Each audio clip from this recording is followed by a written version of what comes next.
Morning. Hi, how are you? Hi, YK Natasha. Hi, Jimmy. Morning. How are you guys? It's quite early, isn't it? Hi, Nusha. Got your theory test this afternoon, Olivia. Good luck for this afternoon. Is there anything you particularly struggle with? Any particular questions that you struggle with while we're just getting started? Is there anything you want to ask me?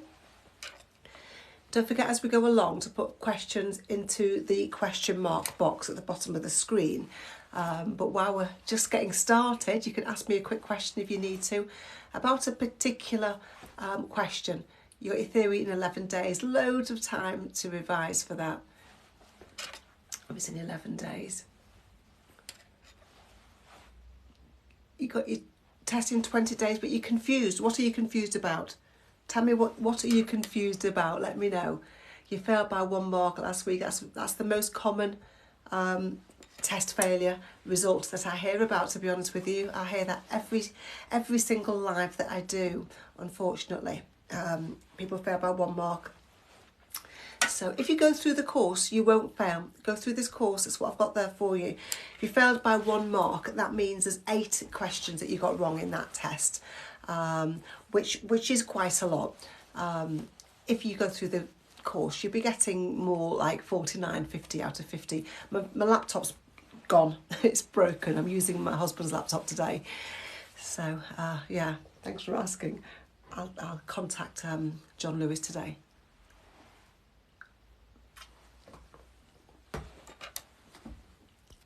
What's that? Your questions about which headlights to use confuse you.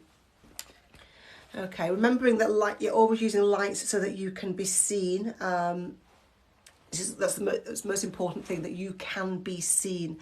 You're basically going to put your headlights on. Most of the answers are about putting your headlights on. Or having your parking lights on if you're parking on a street that's over 40 miles per hour. Fog lights would be if your visibility is less than 100 metres, and making sure that you put them back on. And most of the other questions would be about putting your headlights, making sure your headlights are on. Your main beam headlight, you're only going to put it on if it's really, really dark, if there's nobody in front of you. If your main beam headlight's on and someone's coming towards you, you're going to put them off because you're going to blind them. If your main beam lights are on and someone's overtaking you, you'll put them off as somebody gets side by side to you. Do you do anything about Show Me, Tell Me questions? Follow me subscribe to my YouTube channel. If you click this link, you can subscribe to my YouTube channel and you'll see questions. You see a whole video about Show Me, Tell Me on there. Remembering, of course, that you'll have to practice it in your own car because every car is different, isn't it? I'm the reason. And me personally, that's a big responsibility. But yeah, thanks for that. Okay, I'm just going to get something up. Be a second.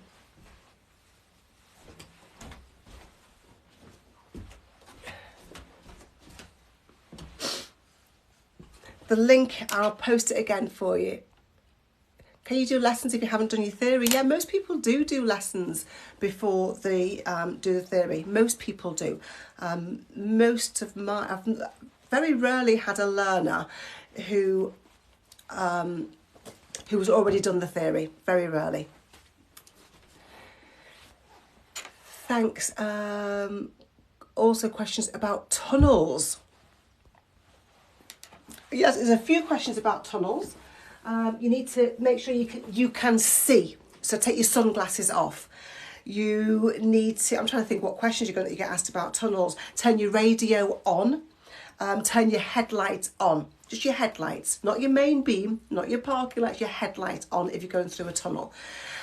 If your car sets on fire while you're driving on a tunnel, you should drive it out of the tunnel if it's safe to do so. You don't want to leave a car that's on fire in a tunnel. So if you can drive it out, do so. What other questions? What car is the best for the first car? I'm not going to advise you about first cars. I don't know that much about cars. But what I will advise you is that you need to focus on how much the insurance is. Focus on how much the insurance is. Is the theory test changing with if the theory test changes, they'll let you know. If the theory test changes, then you will be, if you're in my course, then you will be informed straight away. That's a concern you don't need to worry yourself with at the moment. If there isn't much in the new highway code that would make the theory test change. It's all things that we've been advised to do anyway, apart from waiting for a pedestrian to cross the road. I'm loving my new car, thank you. Absolutely loving my new car. So let me know, is this your first time watching my live? Is this the first time watching my live? The highway code has changed. And there's always going to be people unhappy about that. But what's the point? What is the point in focusing on being unhappy about it? It's changed whether we like it or not. It's a big issue for us driving instructors in teaching learner drivers. But if you approach a junction slow enough, everything you've been asked to do is what we should have been doing anyway, apart from allowing pedestrians to cross. If you approach the junction slow enough, if you're looking far enough ahead, if you don't focus on cutting corners and whizzing into roads, then it shouldn't be hard to let pedestrians cross over.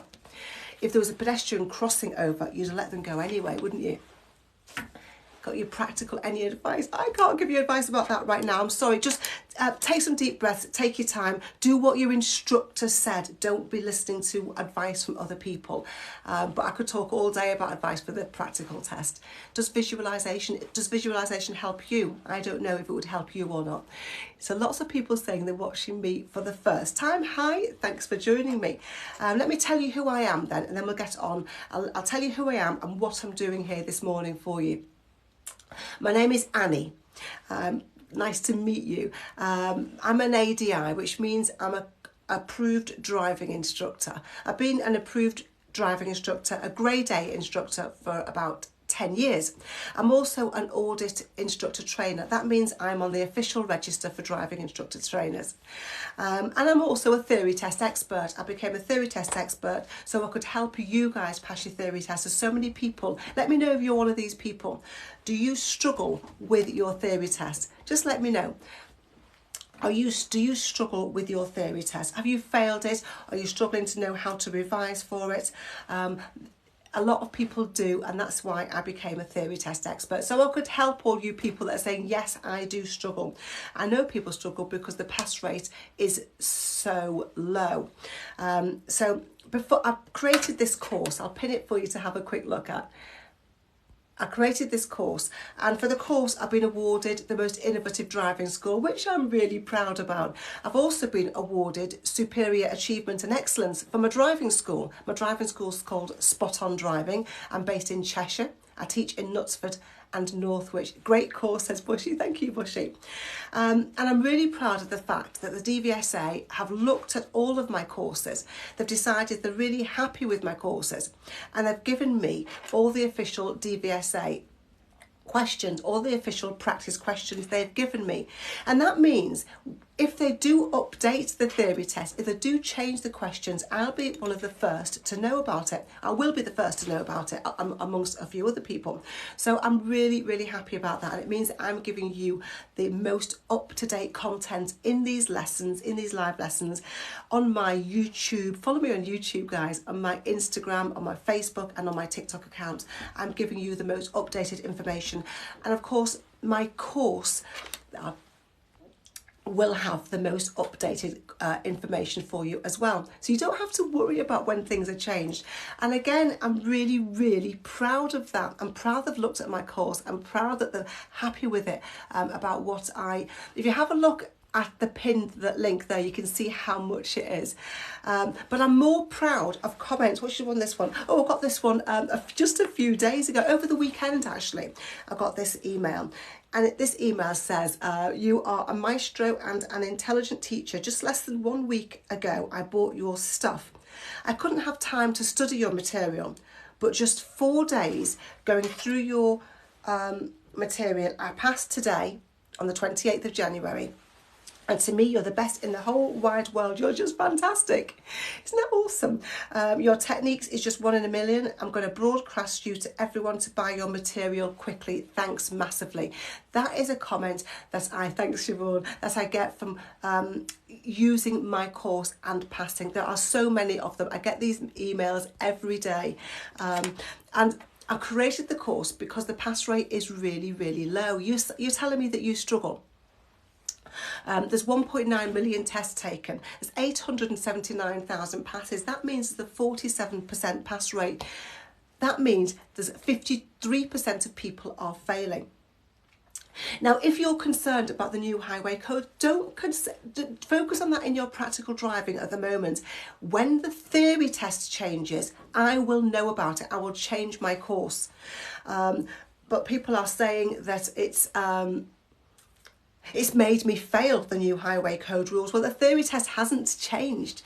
So I've got to learn the highway code all over again. Well, have you learnt the highway code from front to cover anyway? So admit that to yourself. Do you know the highway code all the way through it anyway? There's only a couple of changes. And there's not very much that would affect the theory test. If it does, I'll let you know.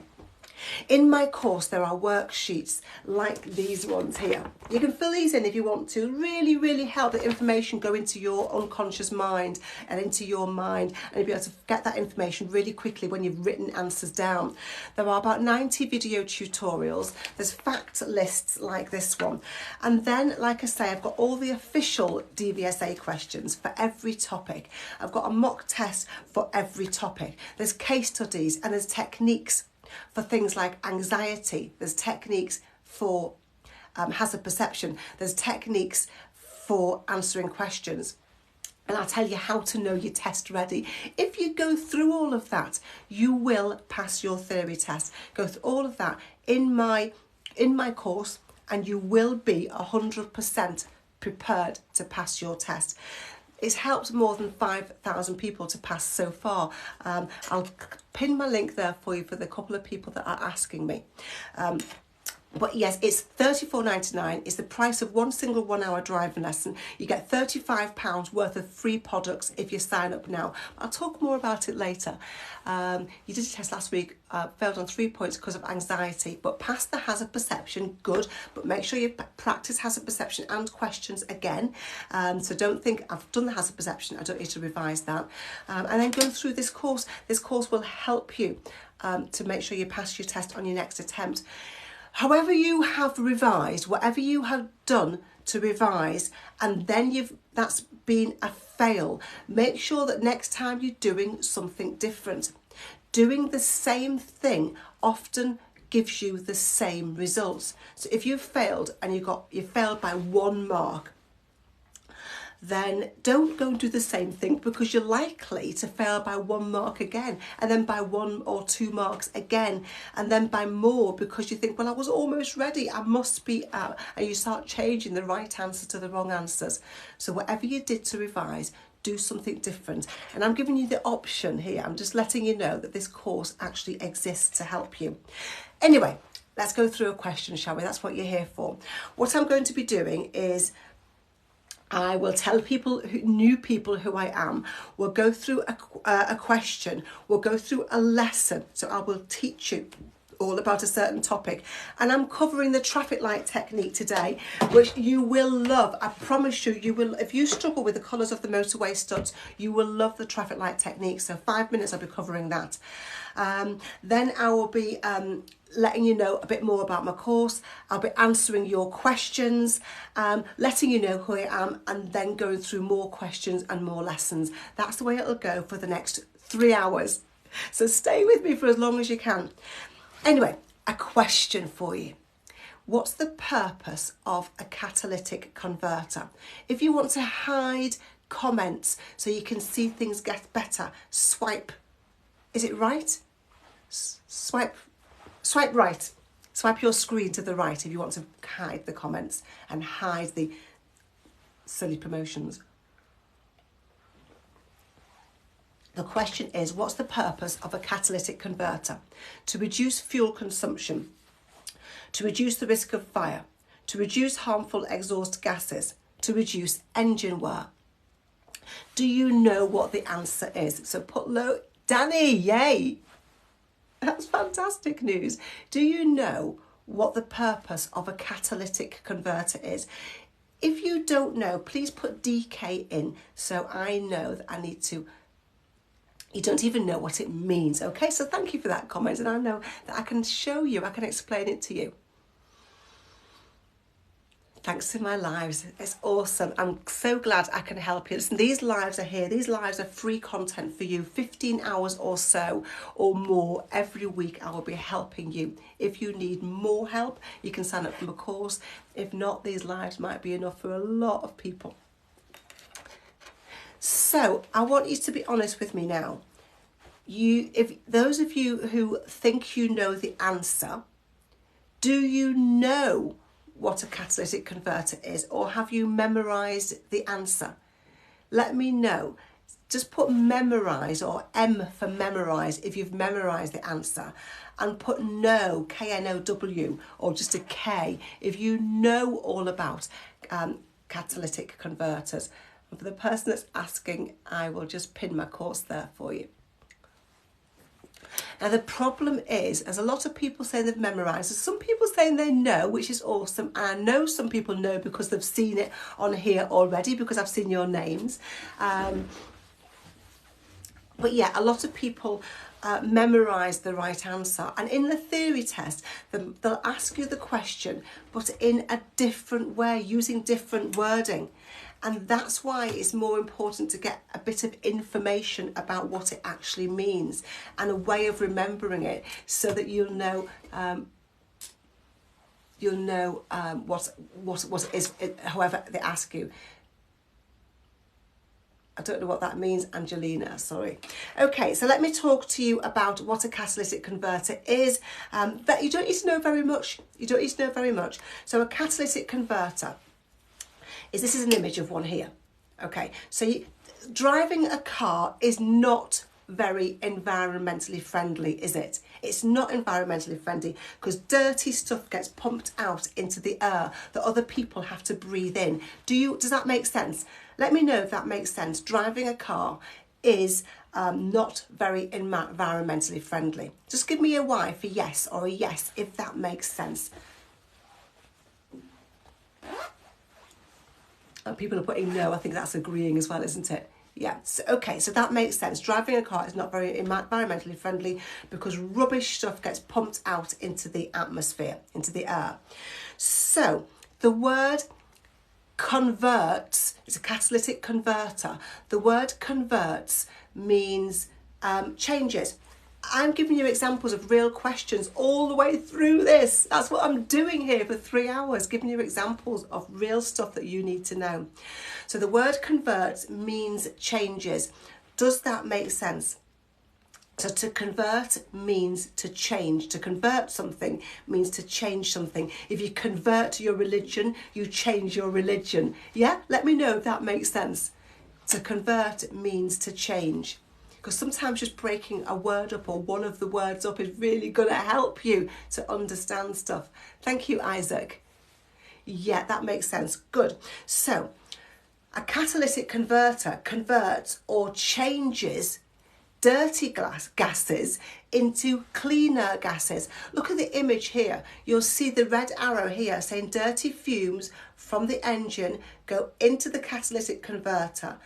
Then they come out of the catalytic converter through the exhaust. Okay, so dirty fumes go in, cleaner fumes come out because the catalytic converter converts them into cleaner gases. That's all you need to know. Unless you're a mechanic, that's all you need to know. Let me know if that makes sense. I'm covering motorway studs in a minute. So in about 2 minutes, I'll be starting my motorway studs. Very informative. Thank you. You just need someone to teach sometimes. Just need someone to break it down for you. Just someone to make it not just a string of words, but how it can actually make sense to you.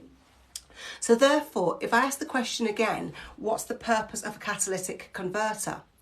Those people that didn't answer before can answer this now. Those people that weren't sure about it and said, I've not got a Scooby, now you can answer it. And those people that did know the right answer, you can answer it again and double tap the screen saying, actually, I understand it even more now. It doesn't matter how they write that question down. I will know that a catalytic converter converts or changes.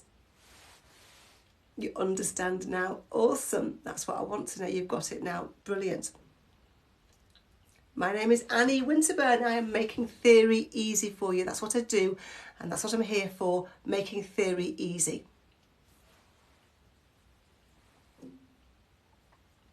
So the answer there was C, to reduce harmful exhaust gases. So for those of you just joined me, let me introduce myself again, and then we're going to start our first lesson, which you're going to love. I promise you. Stay with me.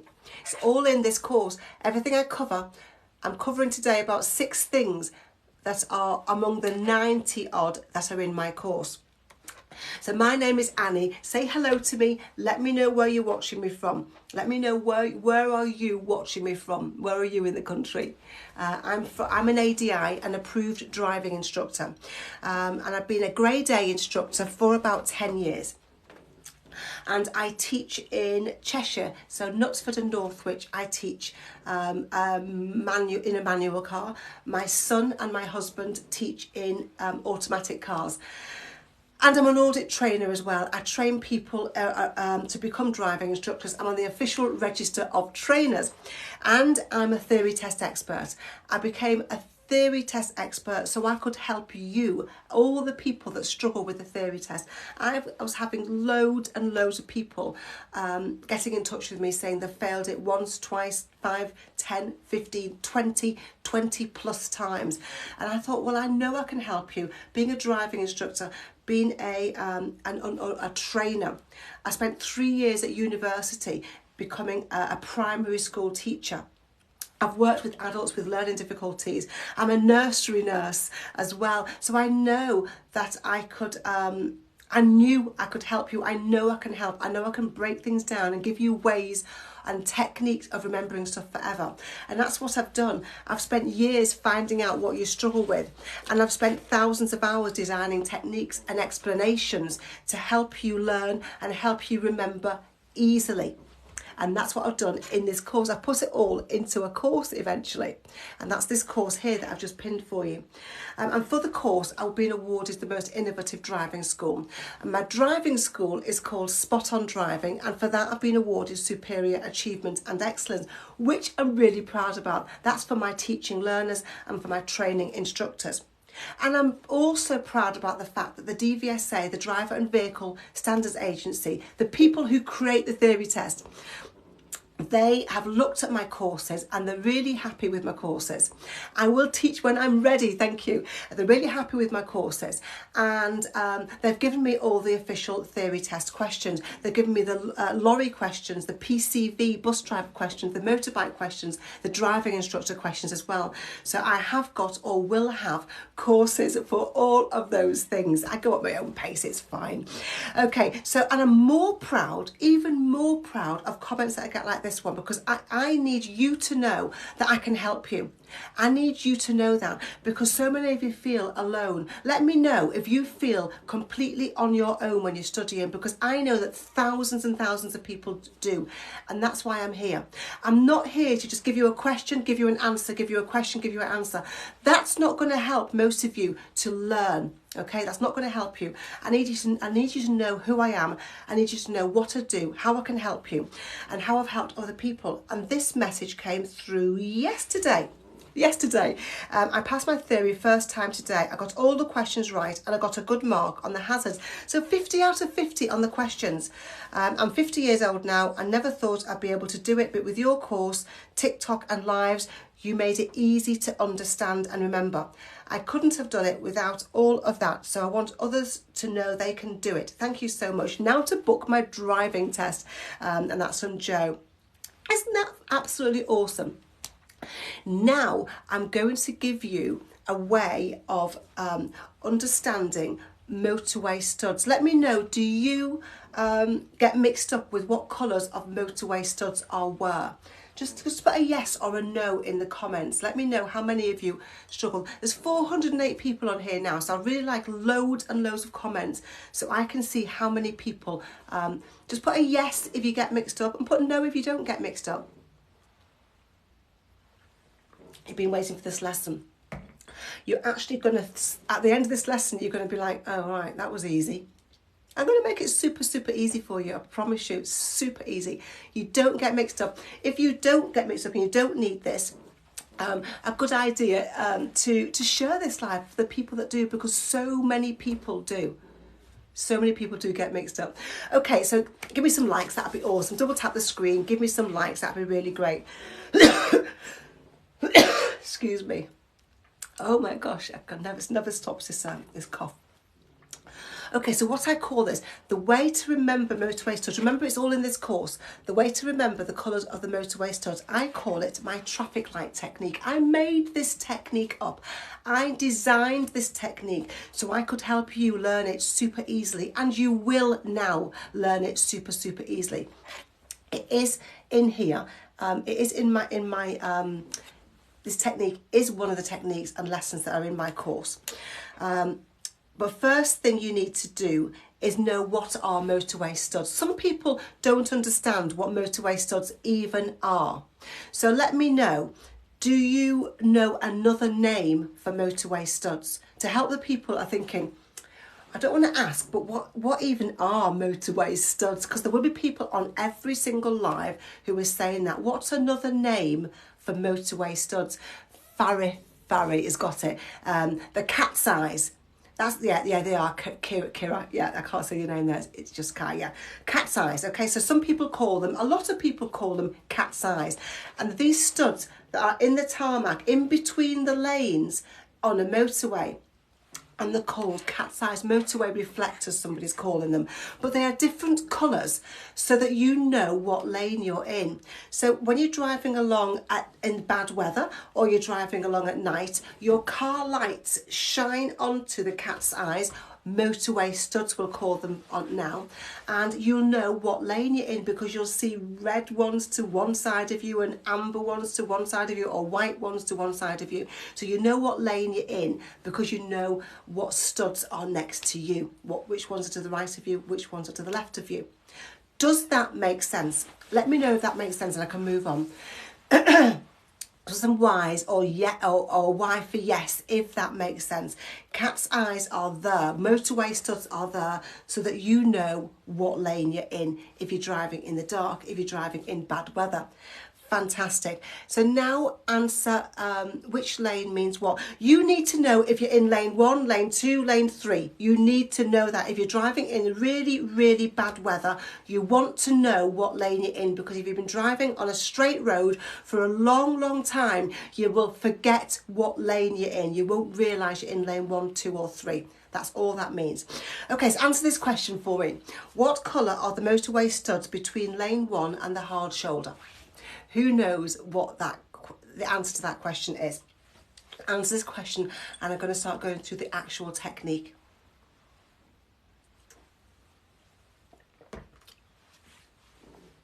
I want everyone to answer. If you don't know, please put DK for don't know rather than put nothing, because if only the correct answers come in, then I think everybody knows this and you don't need this lesson.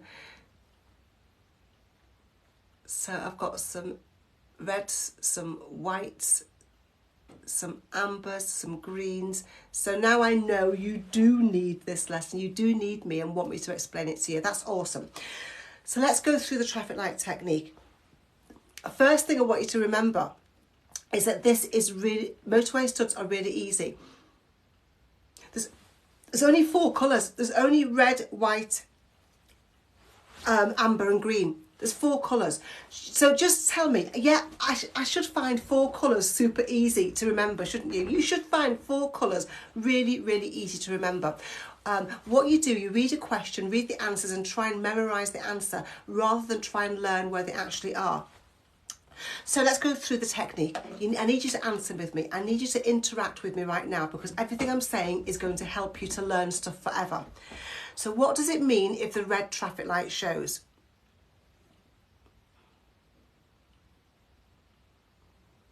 What does it mean if the red traffic light shows?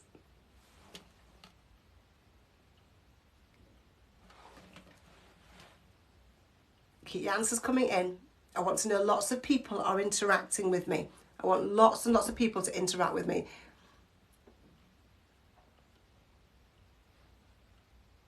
So what does red traffic light mean?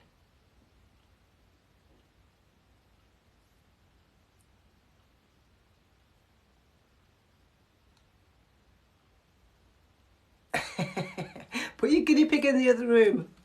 Okay, so red means you must stop and wait. Red means stop and wait. Okay, so where do you go if you're driving along a motorway and your car breaks down and you... Hang on. Okay, let's go put that. Okay, so red means stop and wait. Okay, what does it mean if the green traffic light shows? Let's move on to this one first. What does it mean if the green traffic light shows? I know lots of you have seen this lesson before because you're answering my questions before I'm asking them. What does green traffic light mean? Lots and lots of answers to come in. Lots of answers to come in. Keep going, because it will help you. Typing the answer in, saying the answers out loud, interacting with me will help you. Yeah. Go. Absolutely. Green means go. If it's safe, of course, always if it's safe. You're not going to go if it's not safe, though, are you? Go if it's clear, go if it's safe. Absolutely. What does it mean if the amber traffic light shows? I want to make sure you get this one right, because lots of people get mixed up with this one. What does it mean if the amber traffic light shows?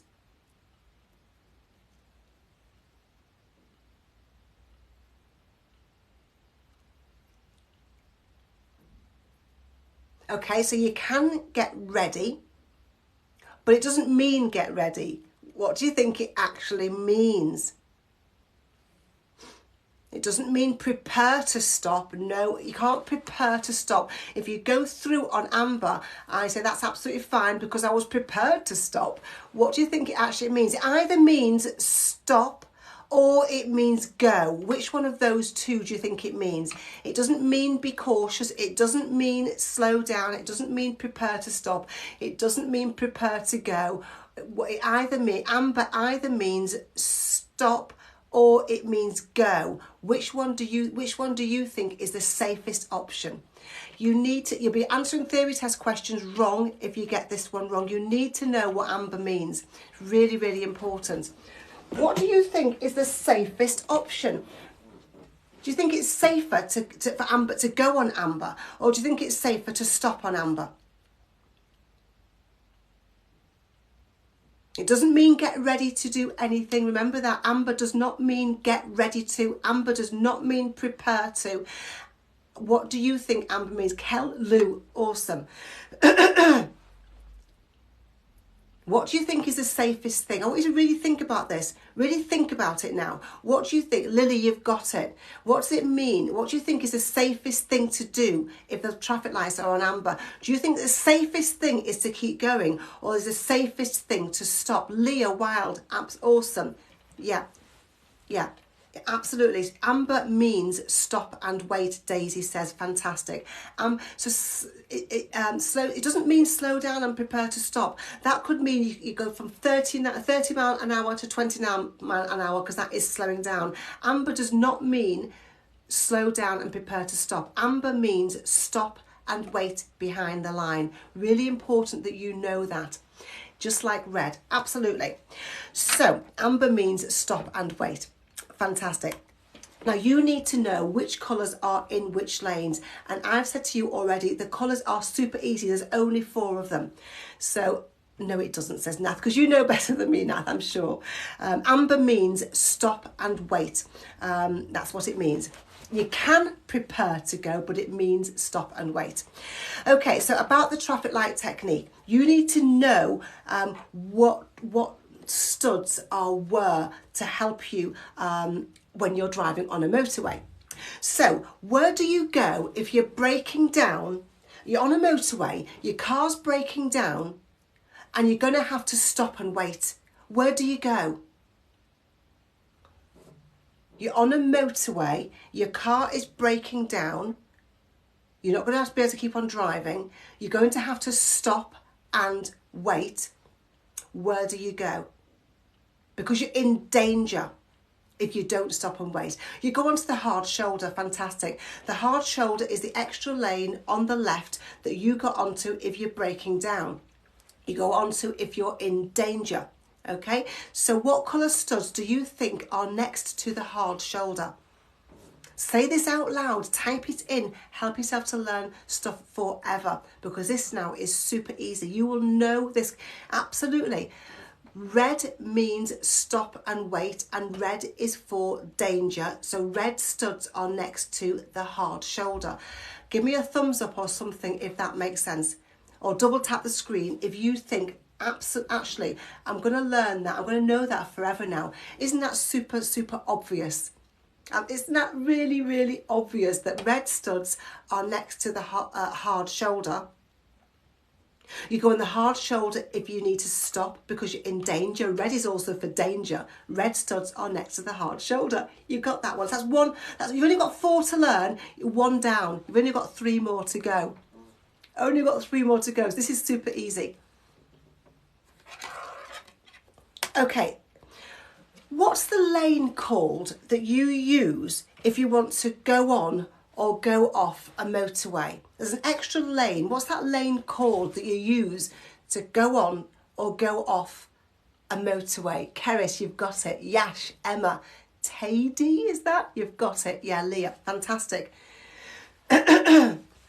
So you use a slip road to go on and to go off a motorway, don't you? Does that make sense? You always use a slip road to go on and go off a motorway. Cool. What colour is going to be next to a slip road?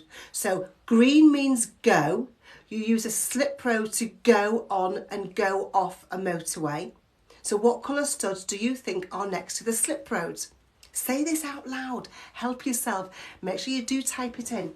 Let me just have a quick drink.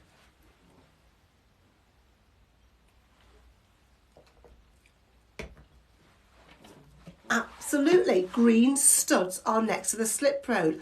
Is that easy now? Let me know, guys. Is that easy? Green means go. You use a slip road to go on and go off. So green studs are next to the slip road. That's 2 out of 4 you've learned. You know the red studs, you know the green studs. Double tap the screen if that's is that made sense where the red and the green are. You've got 2 of them already. The other 2 are super easy as well. I promise you, I've spent ages designing this technique that just takes a couple of minutes to explain, but I have spent a long time thinking it through.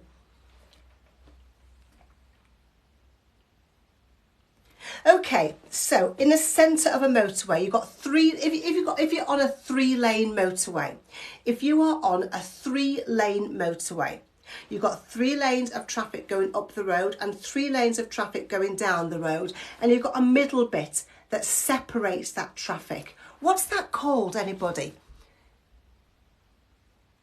What's that called? What's the middle bit called? Does anybody know? There is a crash barrier, yeah, it's not what it's called, but there is a crash barrier. It's called the central reservation, fantastic. There is a crash barrier there as well, which is awesome that you know that. Yeah, the central reservation. The centre of a motorway, the centre, the middle bit, is called the central reservation. Let me show you again in this picture. You've got 3 lanes of traffic here. You've got a red car in lane 1, a blue car in lane 2, and a yellow car in lane 3. And then you've got the middle bit here, the centre. And this bit is called the central reservation. Does that make sense? This bit, that's called the central reservation. Okay, so now you know what the centre of a motorway is. Let's talk about the centre colour in our traffic lights. So at the top, you've got red. At the bottom, you've got green. And the colour in the centre, the colour in the middle is amber. So what colour studs do you think are next to the centre of the motorway? If it's amber is the centre colour, what colour studs do you think are next to the central reservation? It's super easy, isn't it? Isn't this an awesome, awesome technique?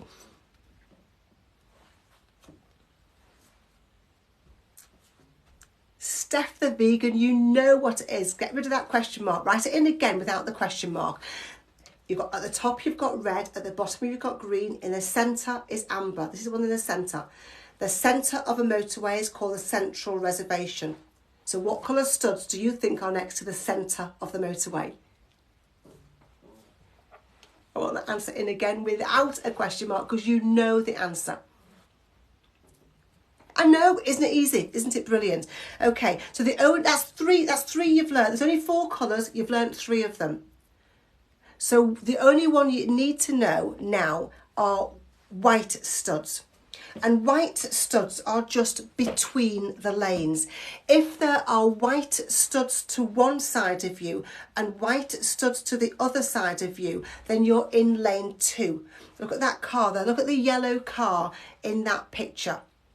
There's white studs to the left of it and white studs to the right of it. So that car is in lane 2. Okay, does that make sense? Now, when you go through this, when you're answering theory test questions, think about this technique. Don't rush them. Don't rush your answers. Think about this technique. Think about where each stud is and then answer the question. So don't rush them. Okay, so let's skip that one. What colour? Let's come back to the questions now because I'm going to recap for people that have just joined because people ask me this question every single day, several people every day. And it's in my course, but you are getting this for free. You're getting this for free. Now, what you've got to remember is amber, we don't call it yellow, we don't call it orange. There's no point, it's called amber. In the theory test, they call it amber. So you're going to get yourself confused if you call it a different colour than that. Okay, so the question is, what colour are the motorway studs between lane 1 and the hard shoulder? So think about what I've said. Think about what I've said, and I want loads and loads of people to put an answer in here. There's some people who are not studying for the theory test and they just want to be daft, which is fine, because any comment helps throw this live out to loads more people. Which colour studs are between lane 1 and the hard shoulder? Okay, so let's just go through it with the technique. The answer is red. If you look at here, between lane 1 and the hard shoulder is red. Red means stop and wait. You go on the hard shoulder if you're breaking down because you need to stop and wait. Red is for danger. You go on the hard shoulder if you're in danger. Did you get that one right? Double tap the screen if you got that one right, or if you've learned something. I know some of you just joined. We're going through the colours of the motorway studs, and I'm recapping them now. That's the first one I've recapped. Fab.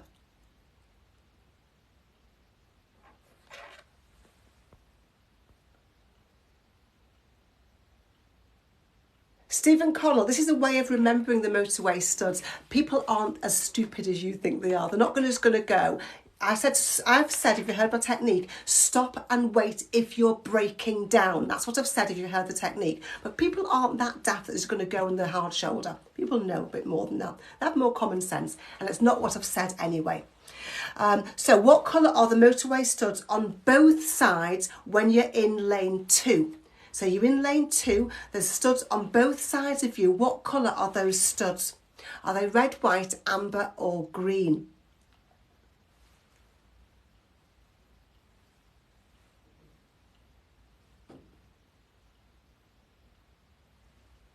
Are they red, white, amber or green?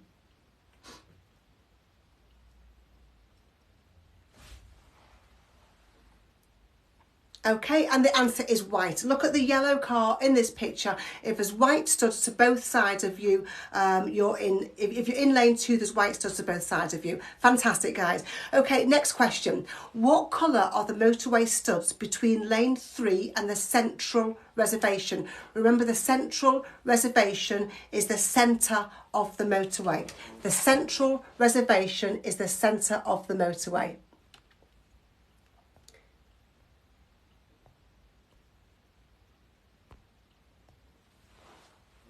What coloured studs are next to the central reservation?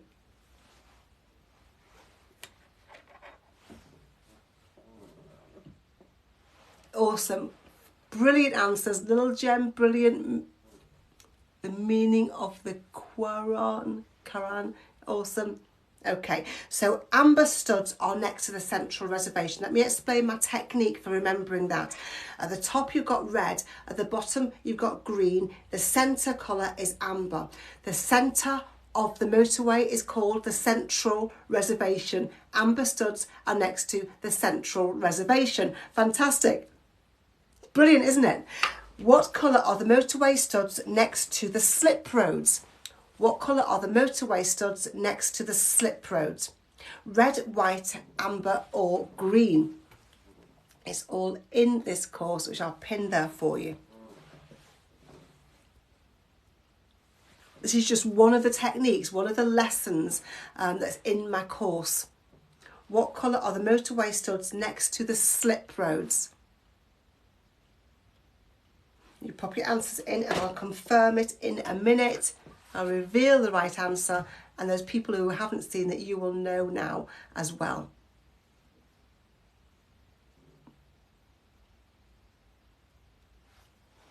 Brilliant answers coming in, guys. Well done.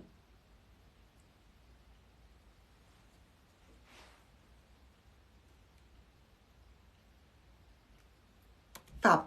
And the colours next to the slip road are green. How does everybody know that? Well, green means go. You use a slip road if you want to go on and go off a motorway. So green studs are next to the slip road. Say that out loud. Say it with me. Green means go. Say it out loud. It'll help you to remember. Green means go. You use a slip road to go on and go off a motorway. So green studs are next to the slip roads. If you repeat it, it will help you to learn it. Red means stop and wait. You go on the hard shoulder if you're braking down and you need to stop and wait for help. So red studs are next to the hard shoulder. Amber is the centre colour on the traffic lights. The centre of a motorway is called the central reservation.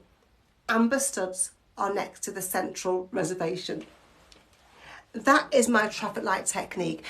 That is all you need to know. And it's only 4 colours. It is easy when you think about it like that and take your time, is what I'm going to say then. Take your time when you're answering those questions so you don't get mixed up. But if you go through that technique in your head, you will answer all those questions correctly.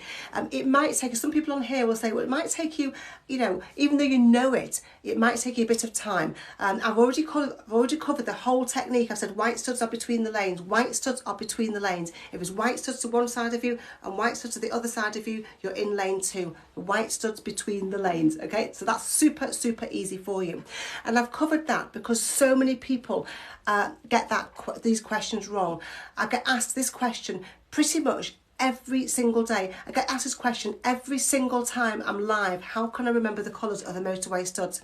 And I've taught it to thousands and thousands of people so far. And I'm teaching it to you. I've shared my technique that took me hours to create this one technique, to think through. It's easy, isn't it? But to think through how I can help you to learn it super, super easily.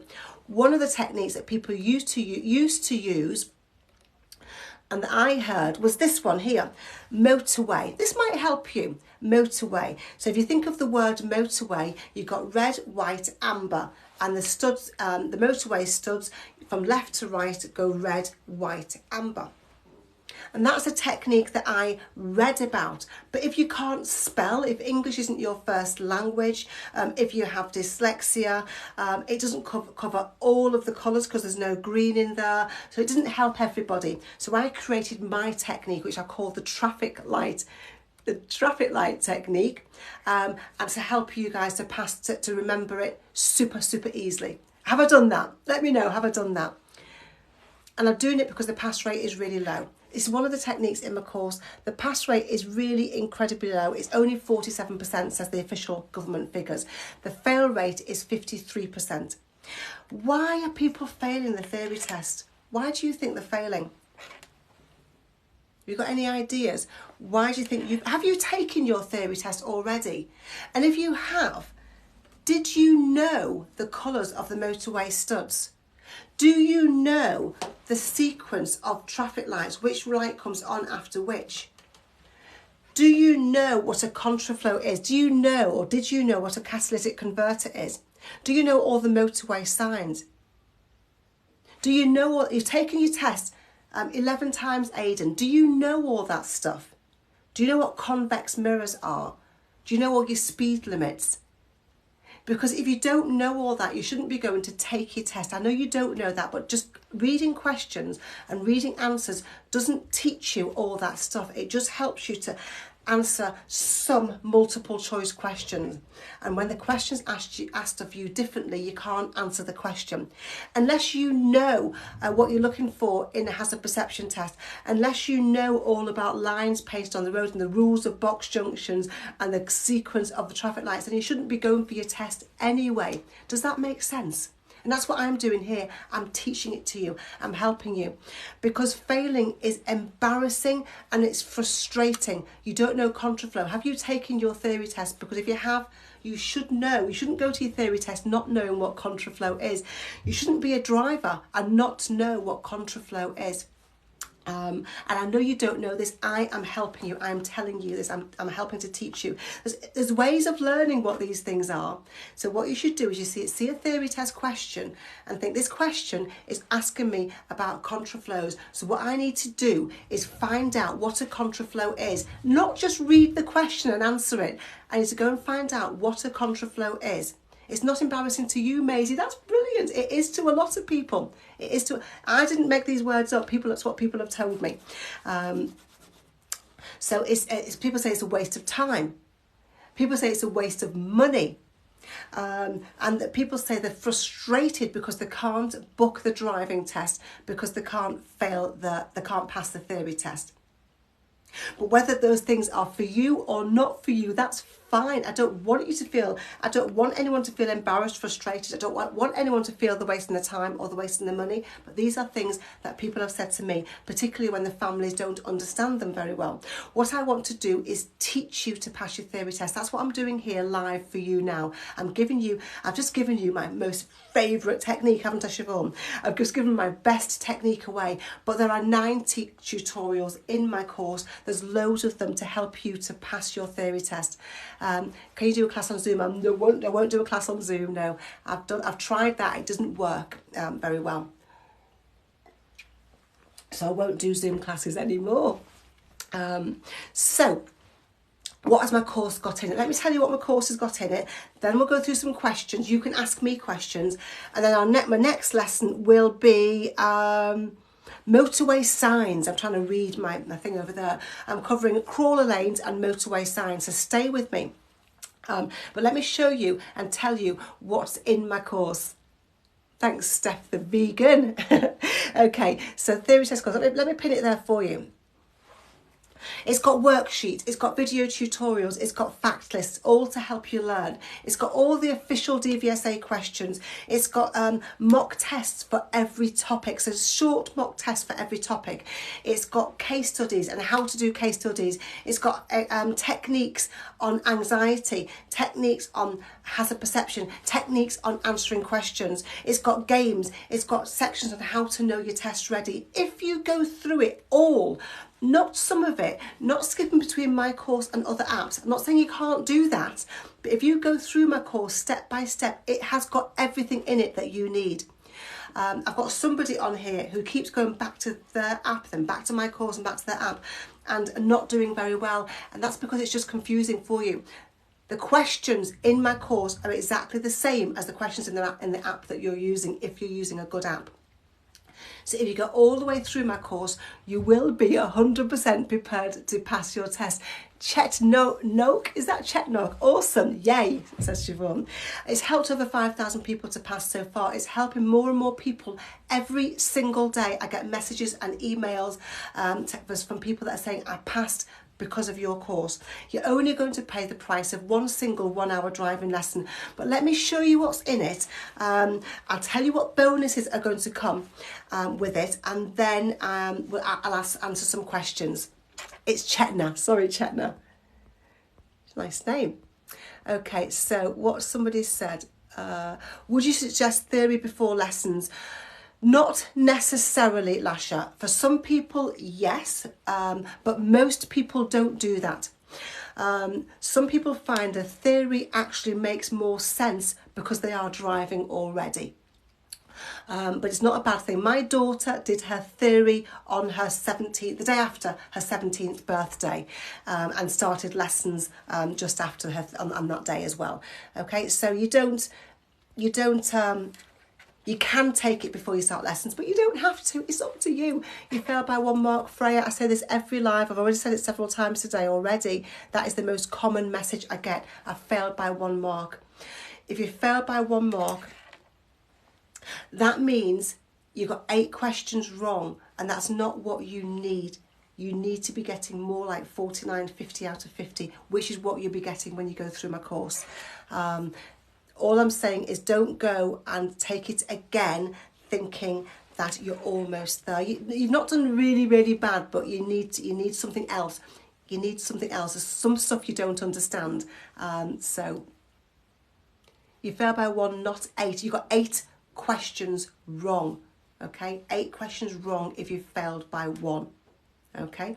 And I listen, I get messages every day. I fail by 1, fail by 1 again, fail by 1 again, fail by 1 again. I've had thousands of those messages. So I know how to help you. I don't want you to feel negative. I want you to do something different to pass next time. And it might be just following these lives. Let me go through. Is there a rule where you have to take it within 2 years? You have to pass your driving test within 2 years of passing your theory test. What's in theory test course, so you can see and hear how you're going to get test ready and feel confident to take your theory test. I've covered every possible topic to help you master them all in a systematic way. There are 14 theory test topics in total.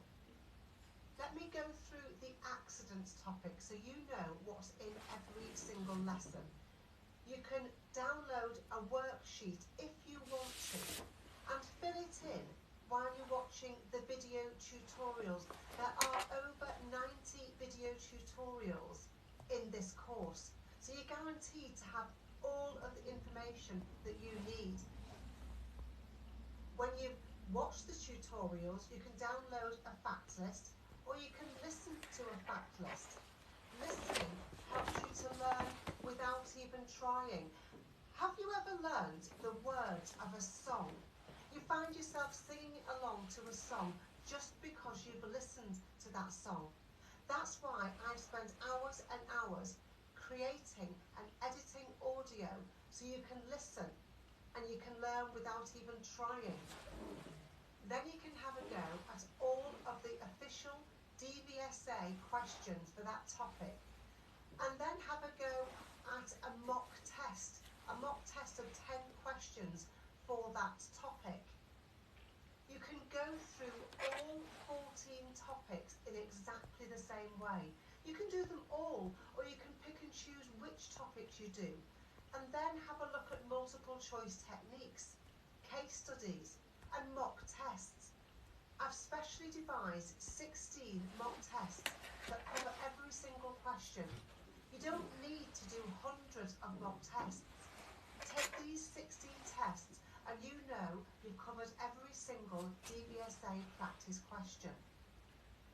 And then other things that guarantee you're going to be 100% test ready are hazard perception techniques. What happens on test day? I cover getting rid of your test anxiety, finishing the workshop, how to know you're test ready, and then games that make learning fun. And when you sign up, today, if you sign up while I'm live, you get bonuses. You get my hazard perception course for free. You get my hypnosis course for free. You get 2 free ebooks, top 10 reasons for failing, top 20 hardest theory test questions. That's if you sign up while I'm live. The bonuses are worth £35. You'll only pay once for the course, so you'll use it for as long as you need it. You only pay once for it, and as soon as you start to use it, you will really quickly see and hear how you're going to pass. Here's some comments from people that have already taken it. Have a think about questions you can ask me about anything to do with theory. We'll go through some questions before we go through my next lesson. If you want to subscribe to me on YouTube, as the Jackson Family 6 have done, then click on this link. If you want to sign up for my course, then click on this link. If you want to sign up for my course, then Fox Paper Scissors says, "Hi Annie, I passed my test yesterday after a failed 13 attempts, and through your course I passed." Carla May Smith said, "I passed your theory 6th time after buying your course on the 19th of September. Thank you so much." Chucky Milk said, "I passed my theory yesterday. Thank you for your help." Tracy said, "My daughter passed her theory after going through this course. Anne-Marie is amazing. I can help you. This course will help you to pass your theory test. It will help you to be confident, to know this stuff." People are going to the theory test and they don't know the stuff that they need to know. They might know the answer to a multiple choice question about the topic, but you won't get asked the same question in your theory test. This is why people keep messaging me saying, "Well, I got asked this question." So, well, yeah, you would, because you should know about that topic. So, have you got any questions? Let's have a look. I know I've seen a couple of questions come up. Do you have the hazard perception on your course? Yes, I do have hazard perception. I have techniques on how to do hazard perception in the course. But if you sign up while I'm live, you get a hazard perception course, a whole course all about it, worth $9.99 for free. You passed questions but failed the hazard perception. Yeah, well, there is a course free all about the hazard perception.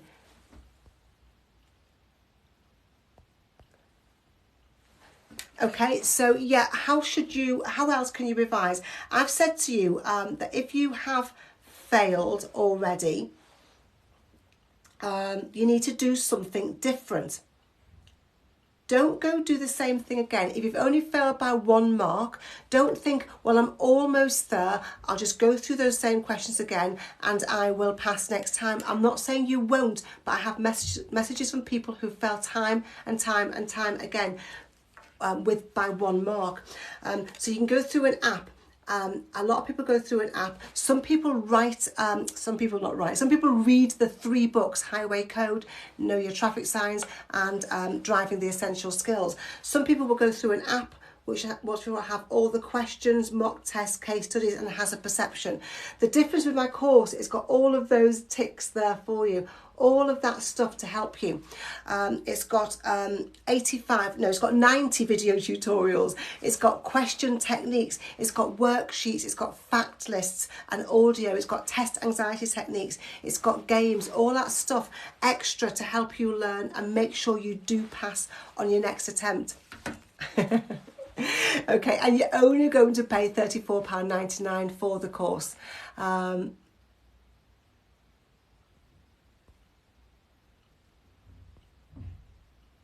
Annie's course is the best thing out there to help you pass. I couldn't have passed without it, says Siobhan. Thank you, Siobhan. You are awesome.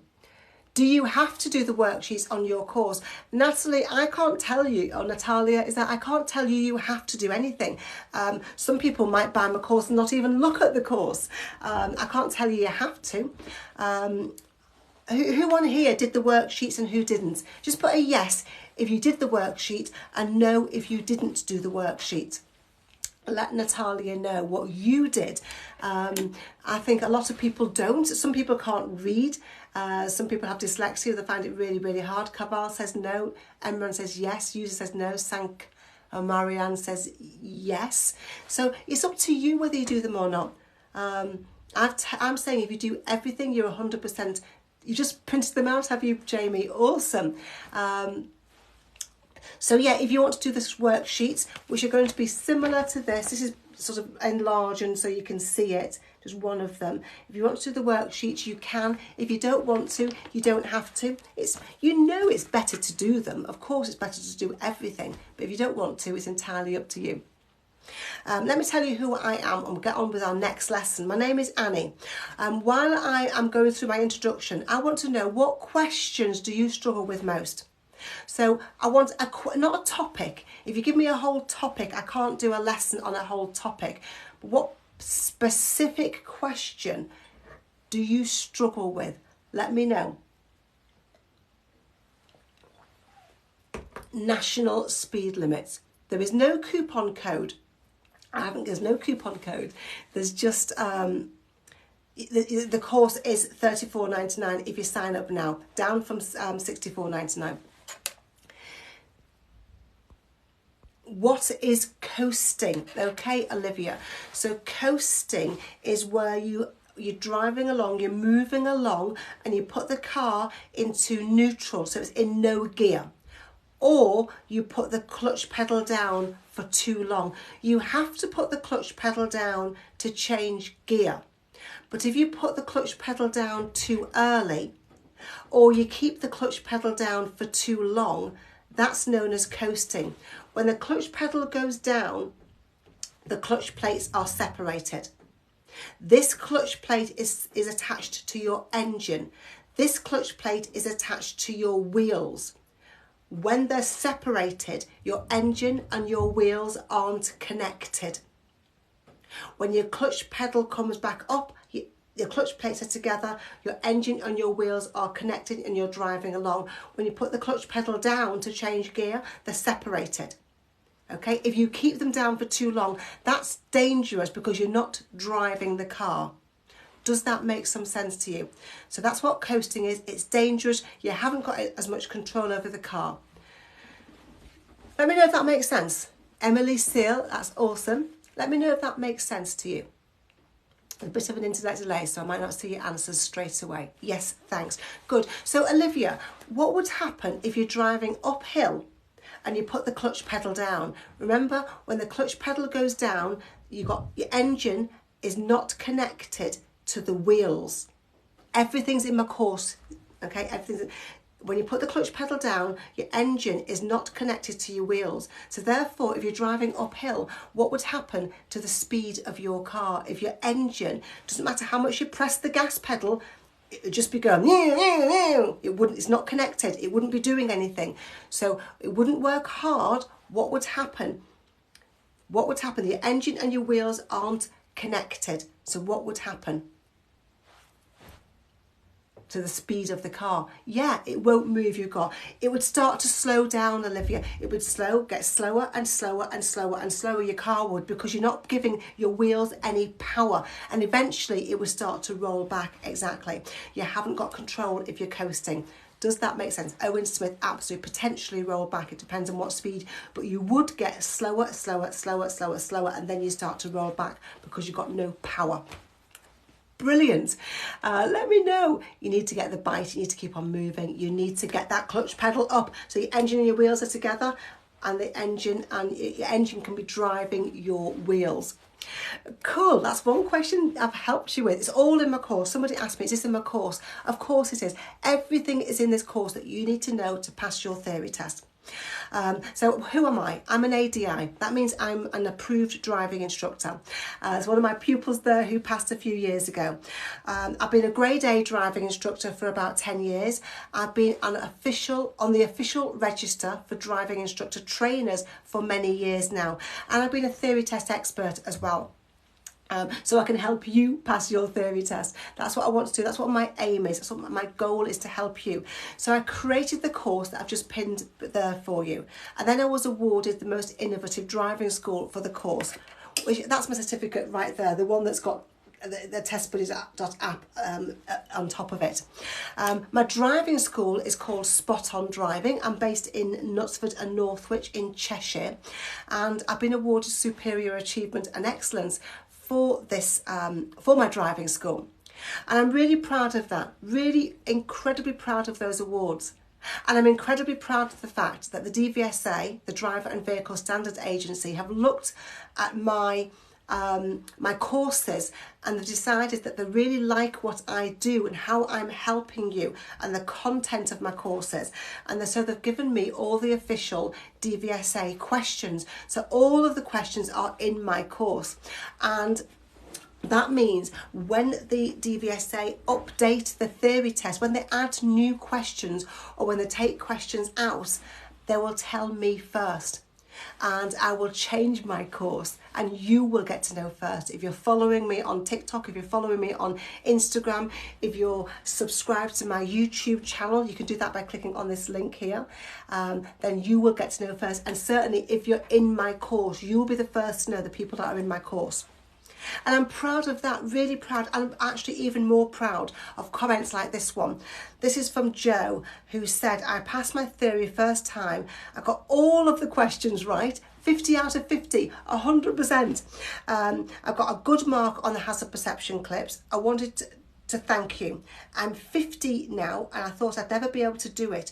But with your course, TikToks and lives, you made it easy to understand and remember. And that's what I'm doing here now. Annie Winterburn here, making theory easy for you. And this course gives you a step-by-step process to be sure that you pass. You won't be scraping a pass. You will be getting a really good score like Joe did. I get an awful lot of people that tell me I scored 49 or I scored 50. The Jackson family 6, yay. Okay, let's go through a question, shall we? What question is this? Oh yeah, let's go through a question, and then we'll be on to my next lesson, which will be motorway signs. You'll love the motorway signs. I'm going to make it easy for you to know a couple of the motorway signs.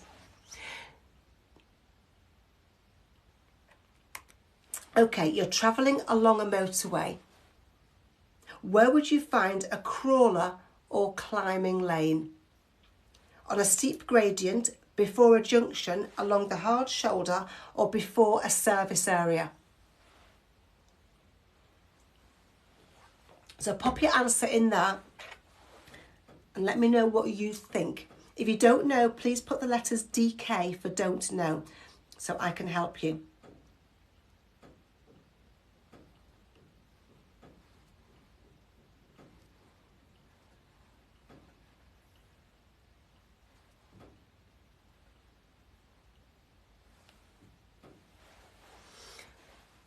So we've got some A's, B's, C's, I've seen D's as well. I'm going to explain it to you now. So if you don't know, don't worry about it. Don't worry. Worrying about it is not going to help. This is what I'm here for. I'm here to teach you. I'm here to help you. I'm here to show you, make it easy for you. Rami, are you saying what you give me the answer steep gradient means? I'll go through it now. Don't worry about it. I need loads and loads of comments to come in. This has got to be an interactive lesson. Otherwise, I'm sat here staring at my own face for 3 hours, 15 hours, 16 hours a week, which I don't want. The theory test course is all online. Yes, Amber, it's all online. Okay, so when you get a theory test question in my course or in a good app, you will always have a hint. Does that make sense? You'll always have a hint. Do you read the hints? Let me know. Do you read the hints? You've never seen this question in your theory test. You mean the theory test practice questions, or do you mean your actual test? Do you read the hints? Yes or no? I read the hints, or I don't ever read the hints, because the hints are provided by the DVSA to help you to learn. You read the hint if you don't understand, okay? What I've got audio with my hints, so you can listen to the hints, and I would advise you listen to all of the hints. Okay, anyway, so this is the hint that the DVSA give you. Large, slow-moving vehicles can hinder the progress of other traffic on a steep gradient. Okay, so what is a large, slow-moving vehicle? Let's break this down. For people that don't speak English very well, which there'll be people on here, let's break this down for them. Come, you guys help. What is a large, slow-moving vehicle? Yeah, absolutely. Thanks, guys. It's a lorry, okay? A lorry. So therefore, just change large, slow-moving vehicles, change all that to lorries. Can hinder the progress. What does hinder the progress mean? What does hinder the progress? Hi, Diana. What does hinder? Delay? Yeah. Slow down? Yeah. Yeah. So lorries can slow down. Let's use it as that. Lorries can slow down other traffic. Other traffic, that just means the cars. Yeah. Lorries can slow down the cars on a steep gradient. What does gradient mean? What's another word for gradient? So don't just read it and it doesn't make sense to you. Make it make sense. Harry, yeah. Yeah, Les, yeah, absolutely. A gradient is a hill, okay? It's a hill or a slope. It could be a downhill slope or an uphill slope. A gradient is a hill. I'm thinking of treadmill uphill. Yeah, absolutely. Yeah, of course, yeah. What gradient do you run on? Okay, so lorries can slow down cars on a hill. Okay, does that make sense? Yay, Bilal. Yeah, lorries can slow down cars. So an extra crawler lane may be provided for slow moving vehicles, for the lorries. So an extra lane for the lorries. Okay, that's all it means. This is what the sign looks like.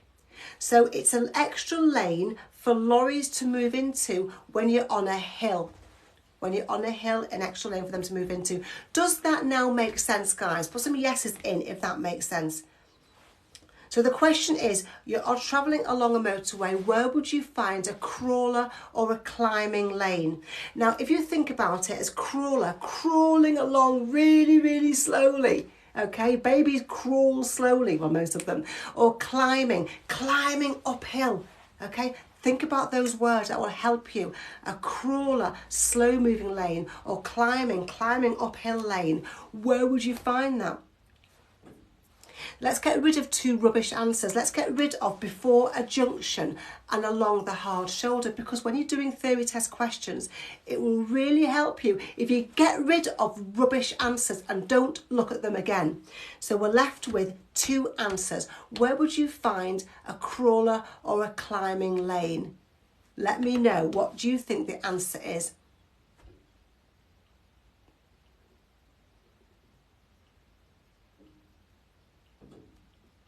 I want loads and loads of answers to come in now.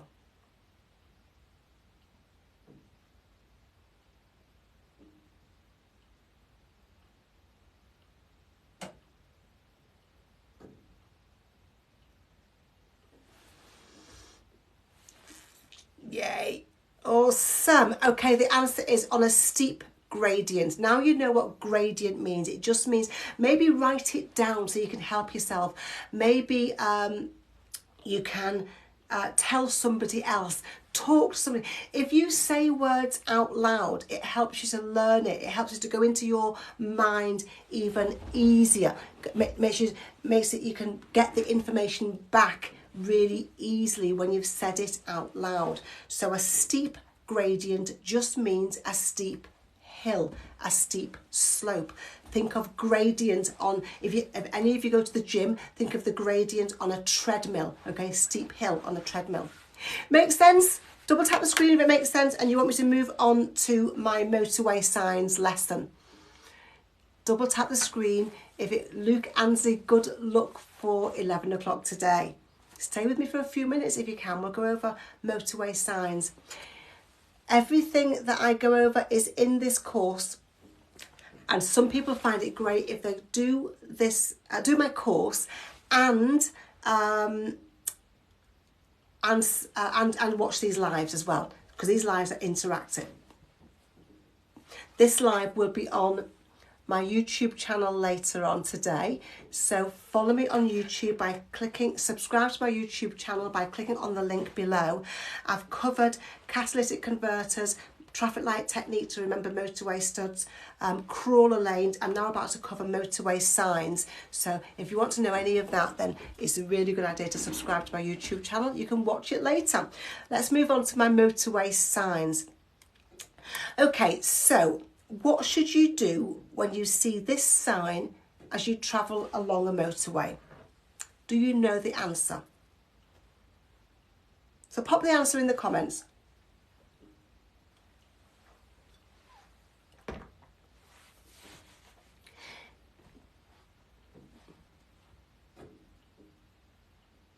And I want the answers to come in. If you know it, you can guess at it. You can tell me you don't know, but I want lots and lots of comments to come in. I want to see how many people know it and how many people don't know it. It's really important for me to know who knows what.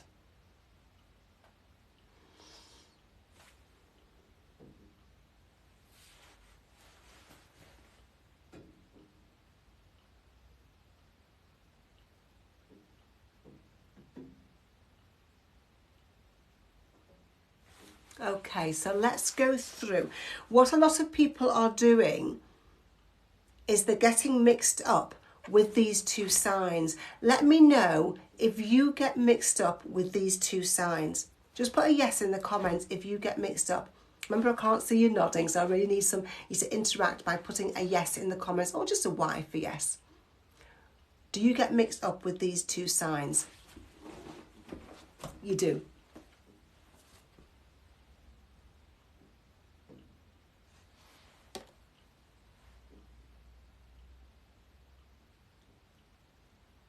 So most people do, but some people are saying no, they don't. Let's go through it with you. We'll go through these two signs, what they mean, why people are getting mixed up, and then you will always get them right from now on. And you'll find them easy from now on.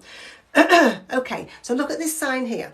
I don't know how clearly you can see that. It's got a 50 above lane 3, a 50 above lane 2, a 50 above lane 1, and above this, the hard shoulder, it's got an arrow pointing down. It's got this arrow above this lane. Okay, and it's telling you to move across. It's saying move across to the right. Okay, that's all it's saying. It's got an arrow pointing down towards the right, move over to the right. Look at this one here. It's got a 50 above lane 1, a 50 above lane 2, and the same arrow above lane 3, pointing down and across towards the left. It's telling you to move across to the left lane. It's telling you to change lane. Okay, move over to a lane on the left because this lane is going to be closing. Okay, does that make sense?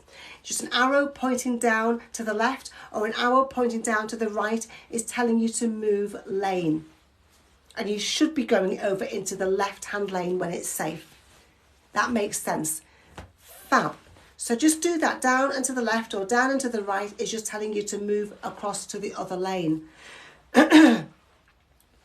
But people are getting mixed up with this sign. This one's different. This is not an arrow down and to the left or down and to the right. This arrow, if you look at it, it goes forward and then across. It's telling you to leave the motorway at the next exit. You can't just leave a motorway. A lot of people in the answer before said turn left. You can't just do that on a motorway. You have to keep on driving forward and then find the next exit to come off to the left. So the arrow will always go to the left. So drive forward, get to the exit, and then come off. So leave at the next exit. Does that make sense? Can you see the difference? Can you see the difference?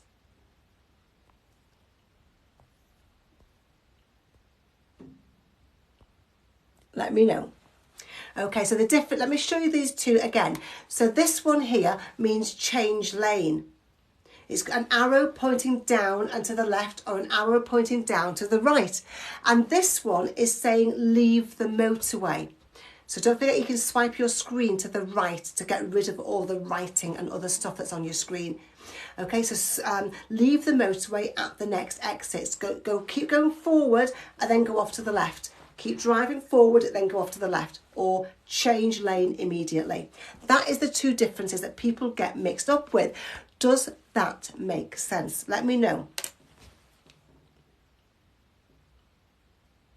It isn't enough memorising stuff. It isn't enough memorising stuff, BZ. That's why 53% of people are failing. And it's not what you want to do, is memorise it and then forget it when you're a driver. If you're driving on a motorway, you'd really want to know what these two signs mean, particularly if there's nobody in front of you, there's only traffic behind you, and you've got to respond to these signs. You want to know what you're doing. You don't want to be looking around at other cars and thinking, well, what are they doing? And maybe I just follow and do what they do. That makes sense? Yeah, awesome, awesome. So what should you do when you see this sign as you travel along a motorway? Leave at the next exit, turn left immediately, change lane, or move on to the hard shoulder. Now I'm going to get rid of two rubbish answers. I'm going to get rid of turn left immediately. We can't do that on a motorway. We can't turn left immediately because there's nowhere to turn into. There's probably just fields, isn't there? So we can't ever turn left immediately. And we'll get rid of moving onto the hard shoulder as well. So these are the two answers that people get mixed up with. Should we leave at the next exit or change lane? Let me know what you think the answer is there. Do we leave at the next exit or do we change lane when you see this sign?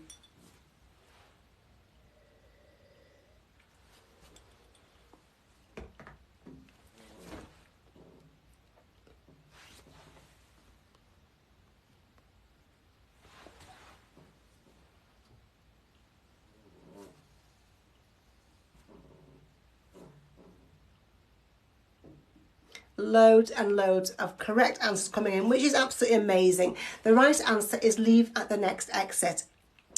Because, let me just recap for those who've just joined, because this one means change lane. It's an arrow pointing down and over towards the next lane. It could be one way or it could be the other way. Change lane. This one is showing you the arrows going up.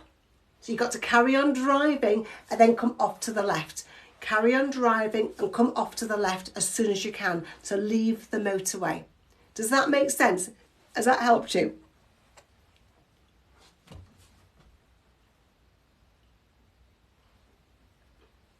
Awesome.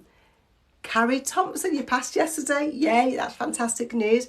Okay, another question, another signs question for motorways. You're driving on a motorway. What should you do if there's a red cross with flashing red lights on the gantry above your lane?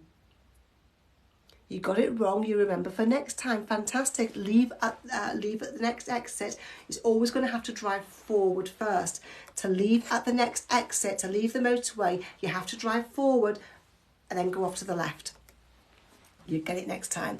You're driving on a motorway. What should you do if there's a red cross with flashing red lights on the gantry above your lane?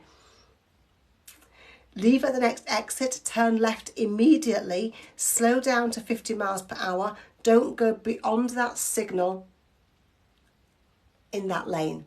Is it A, B, C or D? And if you don't know, just put the letters DK in for don't know.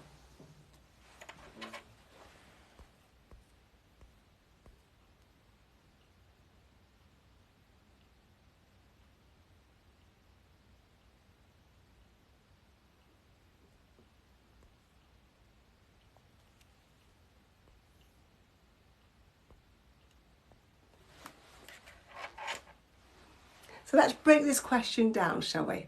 Let's break it down because we've got some A's, some D's, some C's coming in. So lots of different, lots of different answers coming in. Let's break it down for you.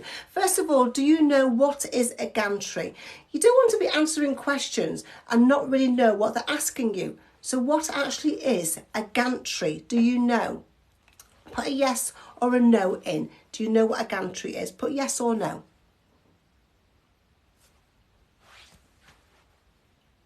Not sure. Some yeses, some no's. Nope. Yeah, some people are getting it there. Some people are getting it. So this is a gantry. Let me show you a picture of a gantry.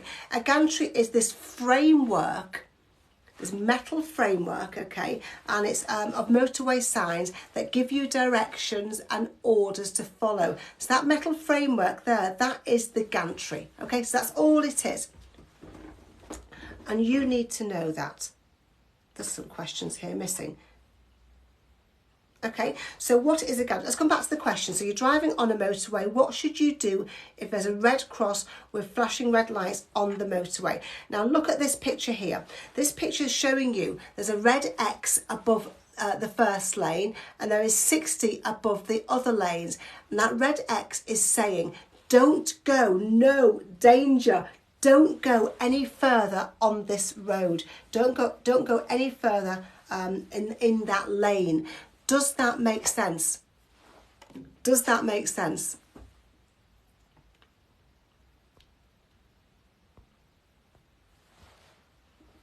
Let me know if that makes sense. So you've got to know what a gantry is, but what you're driving on a motorway, what should you do if there's a red cross with flashing red lights on the gantry above your lane? Now you know what a gantry is, and now you know what the answer is. It's a red X above your lane. What do you think you should do? Don't drive any further in that lane. Does that make sense? So it's not leave at the next exit. Remember, leave at the next exit is this one. That's that one there, leave at the next exit. A red X means don't go any further in that lane. Don't go past the red X. Does that make sense? Hi, Theory with Eddie, how are you? Give me some likes, thank you guys. Give me loads of likes. You answered this in the mock test last night. Awesome. Okay, so I've included those questions because, again, the pass rate is really low. Those are questions that people are getting really mixed up with. The red X, the changing lane, the leaving at the next exit. And it's super easy once somebody goes through it with you. The 53% of people are failing the theory test for all kinds of reasons. Just put a me if this is you. If this is you. I don't have any motivation to study. I don't understand the wording of the questions. I have anxiety. Put a me if this is you. I have dyslexia. Another one. I don't speak English as a first language. What else is there? What else is there? I don't trust myself. I don't have any time to study. I don't know how to study. I don't know what to do next. My sister finally passed with your help. Yay! Tell your sister congratulations. Thank you for the likes. So there's all kinds of reasons why people are failing. All kinds of reasons. I can't read. I don't like reading. Emily, I'm dyslexic, so I find it really difficult. Absolutely. That's you and so many people. All kinds of reasons why people are failing. But essentially, it's people are not understanding. They're just doing the same thing, going through an app and trying to memorise answers to questions. And those questions won't be in the theory test. They ask you different questions in the theory test, just about the same topics. The questions are very similar, but not exactly the same. The answer to the question was don't go any further in that lane. So people say that failing is embarrassing because they can't. They've got to tell family, I failed it again. Yeah, I failed it again. I failed it for the 4th time, I know. Who feels like that? Or it's just frustrating because when my driving instructor said, go through that app and you will pass. And I've been through the app and failed. I've been through the app again and I've failed. And it's really frustrating because I don't know what to do. They find it a waste of time because they've got to take time off school, time off work, time for someone to look after the children, travel to the test centre, take the test, come back from the test centre. And all with a failed result. Or they find it a waste of money because they spend £23 every time they take it. Is that you? How much money have you spent taking the theory test? How many times have you failed it? Let me know. I passed, but past 2 years you have to do it again. Well, you've done it once, so you can do it again. Every time you practice, you get 41. That's really a really common score for getting in the theory test and in the theory test practice. Make sure you're getting more like 47, 48 consecutively before you go for your test. Once, three times £69, four times 24, 80, 90 odd pound, four times. I'm no good at maths. Twice you passed yesterday, that's awesome. But even taking and failing twice will be £46 wasted. And you can't actually book your driving test until you've passed your theory test. So Marcus, you've spent £69 already. Don't spend £23 time and time again doing the same thing to revise. Do something different to prepare for your theory test, whether that's buy the books. A different app won't really help you, because the good apps all have the same official questions in them. They have the same questions because the DVSA give us those questions. So you want to do something a little bit different. Buy the books, have a one-to-one, go through my course. What I want to do here and with my course is to teach you to pass your theory test. I created this course so I could teach you to pass, and it's got stuff like worksheets, video tutorials, fact lists, question techniques, case studies, anxiety techniques to help you be 100% prepared to pass. And there's been more than 5,000 passes so far with this course. It's only the price of one single 1 hour driving lesson. It's only £34.99. Let me talk to you about what's in the course. I'll talk to you about it this time rather than show you the video. So the best way to revise, just had that question come through. I believe the best way to revise is by going all the way through this course step by step. Whether you think of a different way, then that's entirely up to you. What way do you think? How do you learn the highway code? By going through this course. Everything you need to know for your theory test is in this course. That's how you learn it. Cool. So what's the course got? Well, there are 14 theory test topics. Do you know any theory test topics, guys? Let me know. What is a theory test topic? Give me a topic that you know about in the theory test. There's 14 of them. 14 different categories of questions. Road signs is one, Charlotte, yes. Hazard awareness is one. So it's not hazard, it's hazard awareness. Motorway rules is one. Accidents is one. Attitude is one. Alertness is one. Safety and your vehicle is one. Yeah, absolutely. Rules of the road is one. Okay. So speed limits is within rules of the road. So speed limit isn't a topic. Rules of the road is a topic. So vulnerable road use is one. So all these 14 different theory test topics. For every topic, there's a worksheet to fill in if you want to. There's about 3, 4, 5, 6, 7 video tutorials to watch. There's a facts list that you can listen to. There is all the official questions to have a go at. There's a mock test. And then when you've got all the questions right and 10 out of 10 in the mock test, you move on to the next topic and do exactly the same. You do your worksheet, watch the video tutorials, listen to the facts list, do the questions, do the mock test, and then move on to the next topic. That's the way it goes through the test. And then there's a section on all the mock tests, 16 mock tests to cover every single question. If you've bought the course, you will have an email because it's automated. If you put your correct email address in, an email automatically pops back to you. So check your junk mail, check you put the correct email address in, and if not, please go to here, testbuddy.app/contact. And they will help you, but you will have it. It is there, it's automatic. So what else has my course got? It's got techniques on how to answer theory test questions. So a 5-step technique to answering any multiple choice question. How to do hazard perception, so hazard perception techniques. How to get rid of anxiety. Does anybody here suffer from anxiety? Just let me know. Ryan, that's awesome to hear. Does anybody on here suffer from anxiety? And then it means you don't trust yourself, you have no faith in yourself, you answer questions wrong, even though you know the right answer, you change the right answer to the wrong answer, and it's really frustrating. Yeah, so what I did as I became an NLP master practitioner, so I'm now a confidence coach, it's my certificates here, and I'm a master practitioner of hypnosis, and I've created techniques and I put them into the course. So you've got techniques in the course for getting rid of anxiety and for feeling confident. And not only that, if you sign up while I'm live, you'll get my hypnosis course for free. You get my hazard perception course for free. You get my hypnosis course for free as well. And you get 2 free ebooks. All of that's worth £35. The sale ends, it's on while I'm live. This sale is on while I'm live. So it's £35 for the course, £35 worth of free bonuses.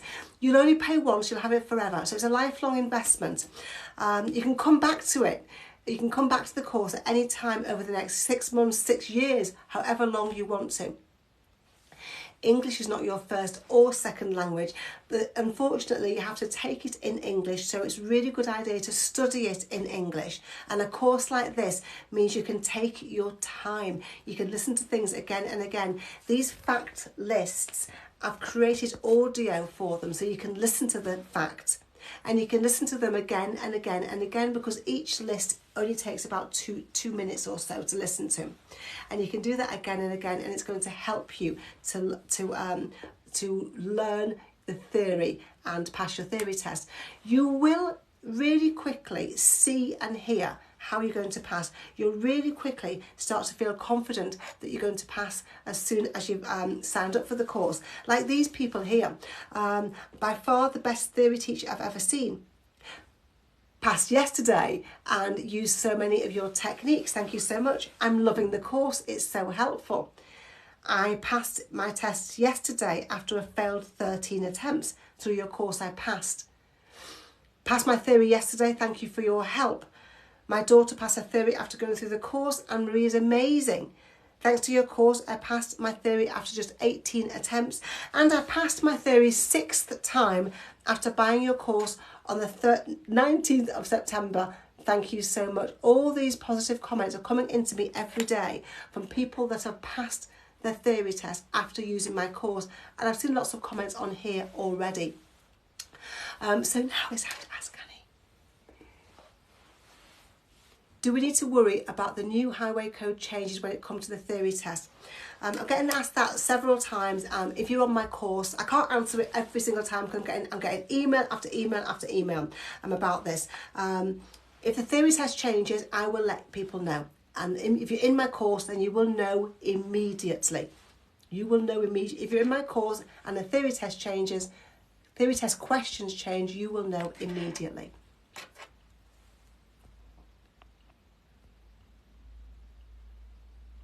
No, if there's an update, the course will be updated, and anybody that's been in the course for 6 months, a year, a week, they will have the updates. The whole thing will be updated for them. Okay, so you won't have the old version. You'll always have the latest version.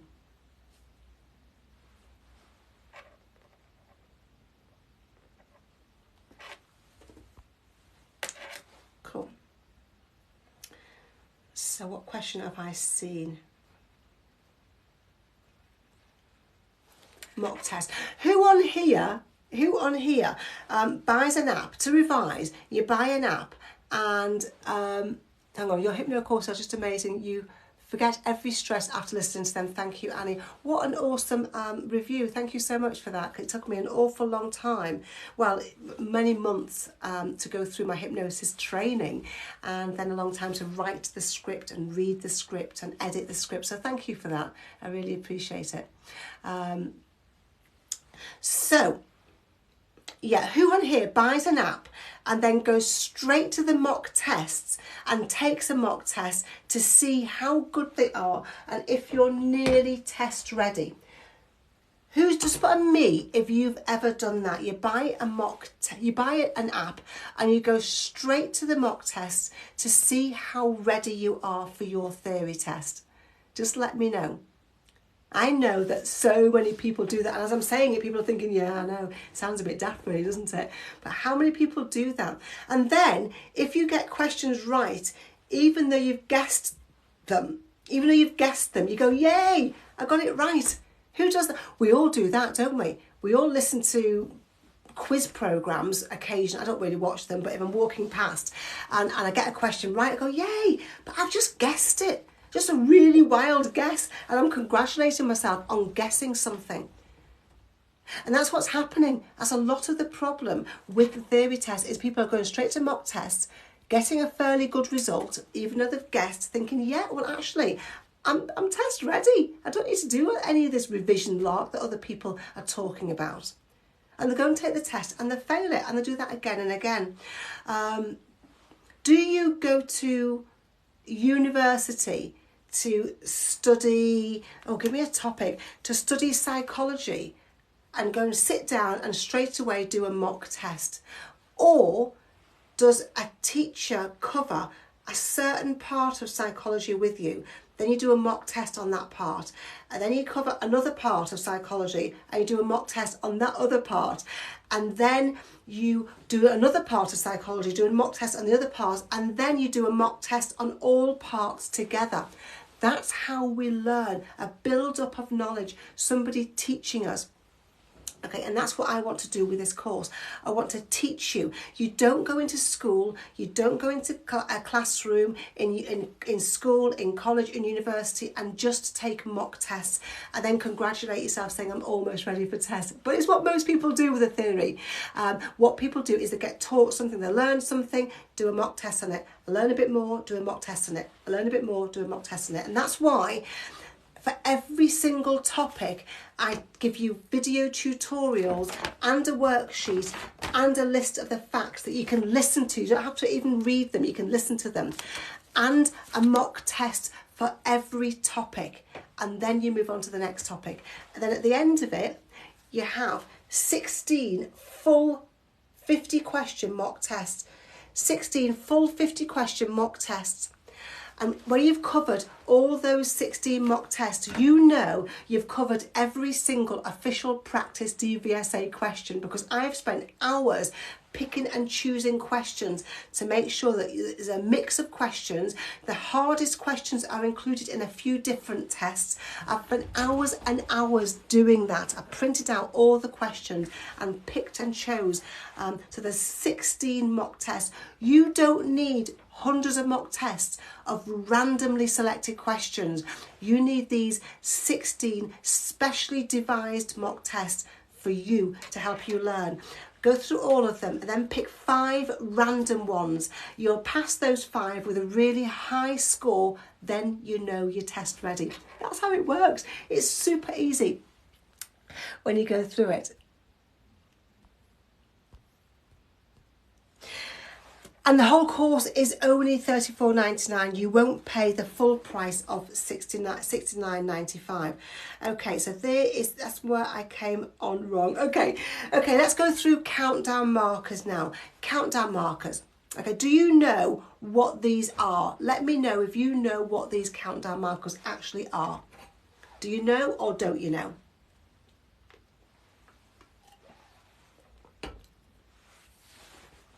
Good luck for an hour, Steph.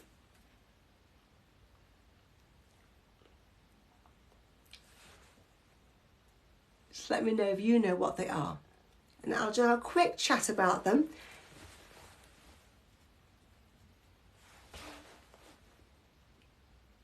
Okay, so when you're driving on a motorway, you need to know where the next exit is, and you need to know a long way away from the exit, because you could be on a busy motorway in lane 3 travelling at 70 miles per hour.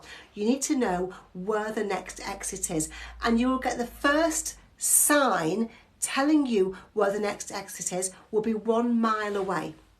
Okay, say that out loud. The first sign will be 1 mile away from the exit. The next sign that tells you how far the next exit is will be half a mile away. Okay, so first is 1 mile away, then it's half a mile away, and then you'll see this countdown marker, and then this one, and then this one. And these ones are 300 yards from the exit, 200 yards from the exit, and 100 yards from the exit. Okay, so 3 countdown markers. So you need to know that 1 mile away, half a mile away, and then 3, 2 and 100 yards away from the exit, telling you your exit is really, really close. When do you think you need to start signalling to come off a motorway? Remembering that you are going fast, other people are going fast, and people need a lot of notice. Well done, Kimak 90. A lot of notice of when you're going to be coming off. When do you think is a good time? Would it be the 300 yards, 200 yards, or the 100 yards away? Let me know what you think.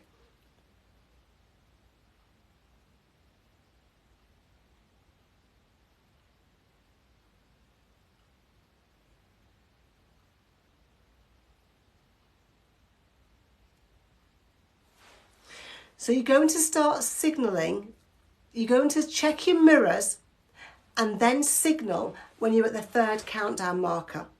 To travel between this countdown marker and this countdown marker, it's only going to take about 3 seconds. Okay, it's only about 3 seconds. So at this one, check your mirrors and then start to signal. And by the time you come off the motorway, that's only about 9 or 10 seconds away. So start signalling nice and early. It's not going to be too early to signal at countdown marker 3. That's my motorway sounds that I've covered today. I've told you about my course as well within that motorway signs. If you want to sign up and learn all about motorway signs, learn all about signs, know you're going to pass your test on your next occasion, then please sign up for this course. Sign up for this course. Click on the link as well if you want to subscribe to my YouTube channel, because this lesson will be going into my YouTube channel later today. Let me tell you who I am, and you can tell me who you are. Who are you? Where are you watching me from? My name is Annie. Is this your first time watching my live? Have you seen me before? Is it your first? Oh, people are answering that question. Awesome. I need to ask that, don't I? What does this sign mean? And Tarek's got it. Brahim's got it. Fantastic. Hi, Lauren. How are you? Nails are on point. Thank you. Okay, so yeah, my name is Annie. Are all your lessons on YouTube? Not all of them, no, I won't put all of them on. So that, yeah, that sign means end of motorway. Fantastic, guys. My name is Annie. I want to know, is this your first time watching my live? Hi from Derby, hi from Birmingham, hi from Northern Ireland. How are you guys? Where am I? I'm in Cheshire. I'm based in Cheshire. I teach manual driving lessons and I teach driving instructors in the Knutsford and Northwich areas. Lex, my son, teaches automatic. I teach manual. It's your first time watching me? Second time. Hi from Basildon. Where am I from? What does that mean? Where am I from? Where do I live? I live in Knutsford in Cheshire. Before that I lived in Dorset. Before that I lived near Liverpool. And before that I lived in Hull. Do you teach manual and not automatic? I teach manual. My son teaches automatic. My husband teaches automatic. You watching most of the time. Third time watching me. Hi from Essex. How are you? What I want to know is what questions you most struggle with. So I want to create more. It is lovely in Dorset, yes. What I want to know is what exact question, not a topic. If you say signs, I can't help you very much. I need to know a specific topic, and then I can create more lessons to help you. Important documents. Again, I need to know what documents question. The documents is a whole section. Essential documents is a whole section in the theory test. So I need to know what particular documents questions you struggle with. I already have some lessons on some documents. I have a lesson on SORN. I have a lesson on insurance. I have a lesson on a couple of other things. I can't remember right now. Okay, so I need to know what specific questions. Video questions, case study questions, Emily. That is the questions that are in the whole of the theory test. You study the whole of the theory test questions, and that's what those questions are. So those questions in the videos could be about any single topic. So I can't cover that as a question. I can cover case studies, but I can't cover the specific questions because you could get asked any single question that's in the theory test. Let me tell you who I am. My name is Annie. I'm an ADI, an approved driving instructor. Been a driving instructor for about 10 years now. KIMAC, there's loads of road lines questions. I need to know the specific question. It could be box junctions, it could be zigzag lines, it could be single yellow lines, it could be double, it could be red lines, it could be white lines in the road, lines that separate the road, dashed lines, bicycle lines. So I need to know what specific one that you struggle with. So I'm also an audit trainer and I'm a theory test expert. I'm doing this to help you to pass your theory test. I am here making theory easy for you. I became a theory test expert. I created this course, and this course has been awarded the most innovative driving school. For my driving school, I've been awarded Superior Achievement and Excellence. I've also had the DVSA have looked at my courses and decided that they really like my course, they like what I'm delivering for you, they like how I can help you to pass your theory test and how I can raise the standard of people going to theory tests, and more people can pass. And they're giving me all the theory test questions. And I'm more proud though of the comments that I get from people in this live right now, people who send me emails and messages saying that they've passed because of my course, which is awesome. This message from Joe came through yesterday, said and Harry O'Fash, thank you. More proud of comments like that, where you say, I love the way you explain. I'm more proud of that than my award, so thank you. Past Halima, yay! Awesome. This Joe on this slide here says, I passed my theory first time yesterday. I got all the questions right and I got a good mark on the hazard clips. I wanted to thank you. I'm 50 years old now and never thought I'd be able to do it. With your course, TikTok and lives, you made it easy to understand and remember. I couldn't have done it without all that, so I want others to know they can do it too. Thank you so much. Now to book my driving test. And that's what kind of comments I'm getting through this course, which I'm really, really proud of. Let me have a look at a message that came in a second ago because I've missed it. Let's get rid of that.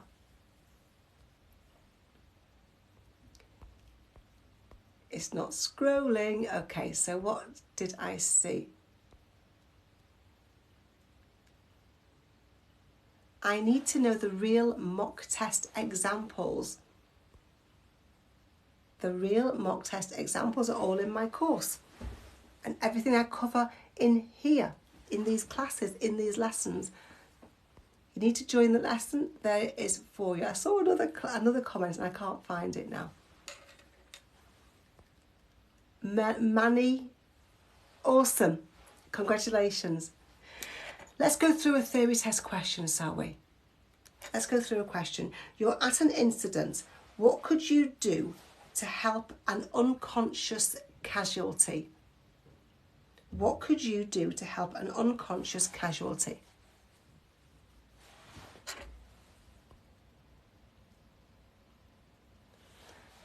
I'm going to purchase your course with the amazing comments. I do not have a laptop, but only a phone. Most people do the course, pepper salt, most people complete the course on their phone. Lots of people do it on an iPad. Some people do it on a computer. So you don't need to have, it's all online. So you can do it on your phone, on your iPad, on your laptop, on your desktop, wherever you want to do it. So what's the answer to this question? You're at an incident. What could you do to help an unconscious casualty? So pop your answers in. If you don't know, please put DK for don't know.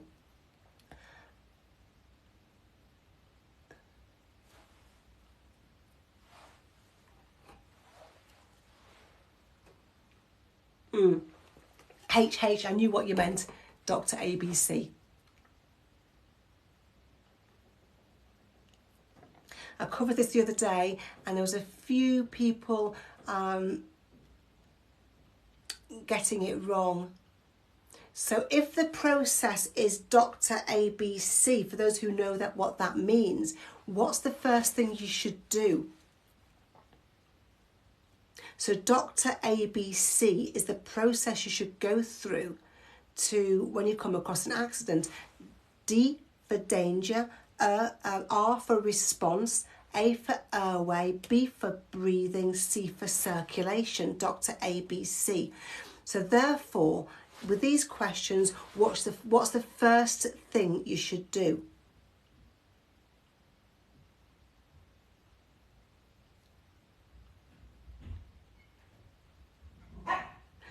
So so most people are putting B, check that they're breathing normally, but some people are putting C, move them somewhere more comfortable.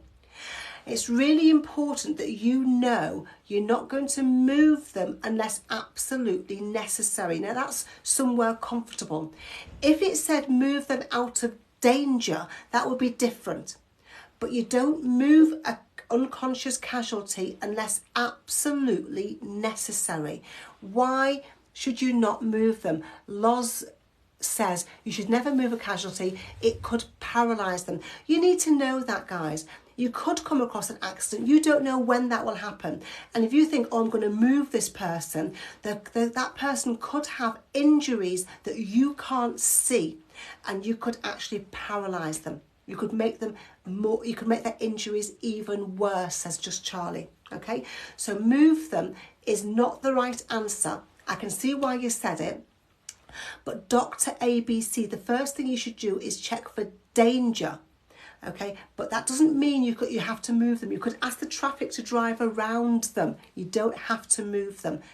Only move them if absolutely necessary. If they're going to get run over, they're definitely going to get run over, or a train's going to run over their head or something. Don't move them if necessary. So the correct answer is there. Check that they're breathing normally. Breathing is really, really, really important, isn't it? When you're answering accidents questions, just think, what's the most important thing here? Is it more important that they're breathing, or more important that they're bleeding? Which one is more important? So always think about that when you're answering questions. Which one is really, really important? Which one is the most important? Somebody mentioned taking photographs at the scene. Yes, it's a really good idea to take the photographs at the scene of an accident, but keep yourself safe, please. Take photographs from different angles so the police can assess those photographs, but don't put yourself in danger to take the photographs. Does that make sense? Let me know if that makes sense. I really want it to make sense. Amy, that's awesome. Look out for your email. That's fantastic. Okay, so does that make sense, guys? That you take photographs from lots of different angles. This is what we're advised to do, but don't please put yourself in danger. I don't want anybody hurting themselves. Say, well, yeah, Annie said take photographs safely. It's really important that you are safe, that you keep yourself safe. Really important when you're going to help somebody as well, that you keep yourself safe. I know somebody who went on a dual carriageway, went to help somebody, and a lorry hit him and killed him. So please keep yourself safe. You can't help somebody if you're dead, can you? HGV theory, Just Charlie, you need to email me, please. Email me. Okay, so I'm going to go through my next lesson, which is called Lines Made Easy. I've already had people saying to me, I struggle with lines painted on the road. So I'm going to go over some lines for you now in this next lesson. Whoever struggles with lines on the road questions, let me know. Just put a yes or a no. Do you ever struggle with lines on the road questions? It's all in this course, remember. This course doesn't just skip from topic, from 2 or 3 different random topics. This course takes you through topic by topic, step by step, to help you be 100% prepared to pass your theory test. Got a wave there, yay. I love having waves. You do struggle, okay. What does double yellow line mean? It's a really good question. A lot of people think they know and they're actually wrong. So it's really good idea to you're still struggling to remember the crossings. I do a crossings lesson for that person on my course. You're still struggling to remember the crossings. I do a crossings lesson here, and it was covered on Monday. That is in my YouTube account, my YouTube account right now. So go into my YouTube, look at yesterday's lesson and find out, it'll say when I was covering crossings, which is after about 20-30 minutes. I think I was covering crossings. So go and watch that and it'll be even clearer for you. Okay, so let's answer this question. Good. Go and find it. It'll make it easier for you. Okay, so I explain things differently in my courses than on here because this is more interactive. What does this line mean? So put some answers in the comments for me. I'm hungry. What does this line mean? Let me know.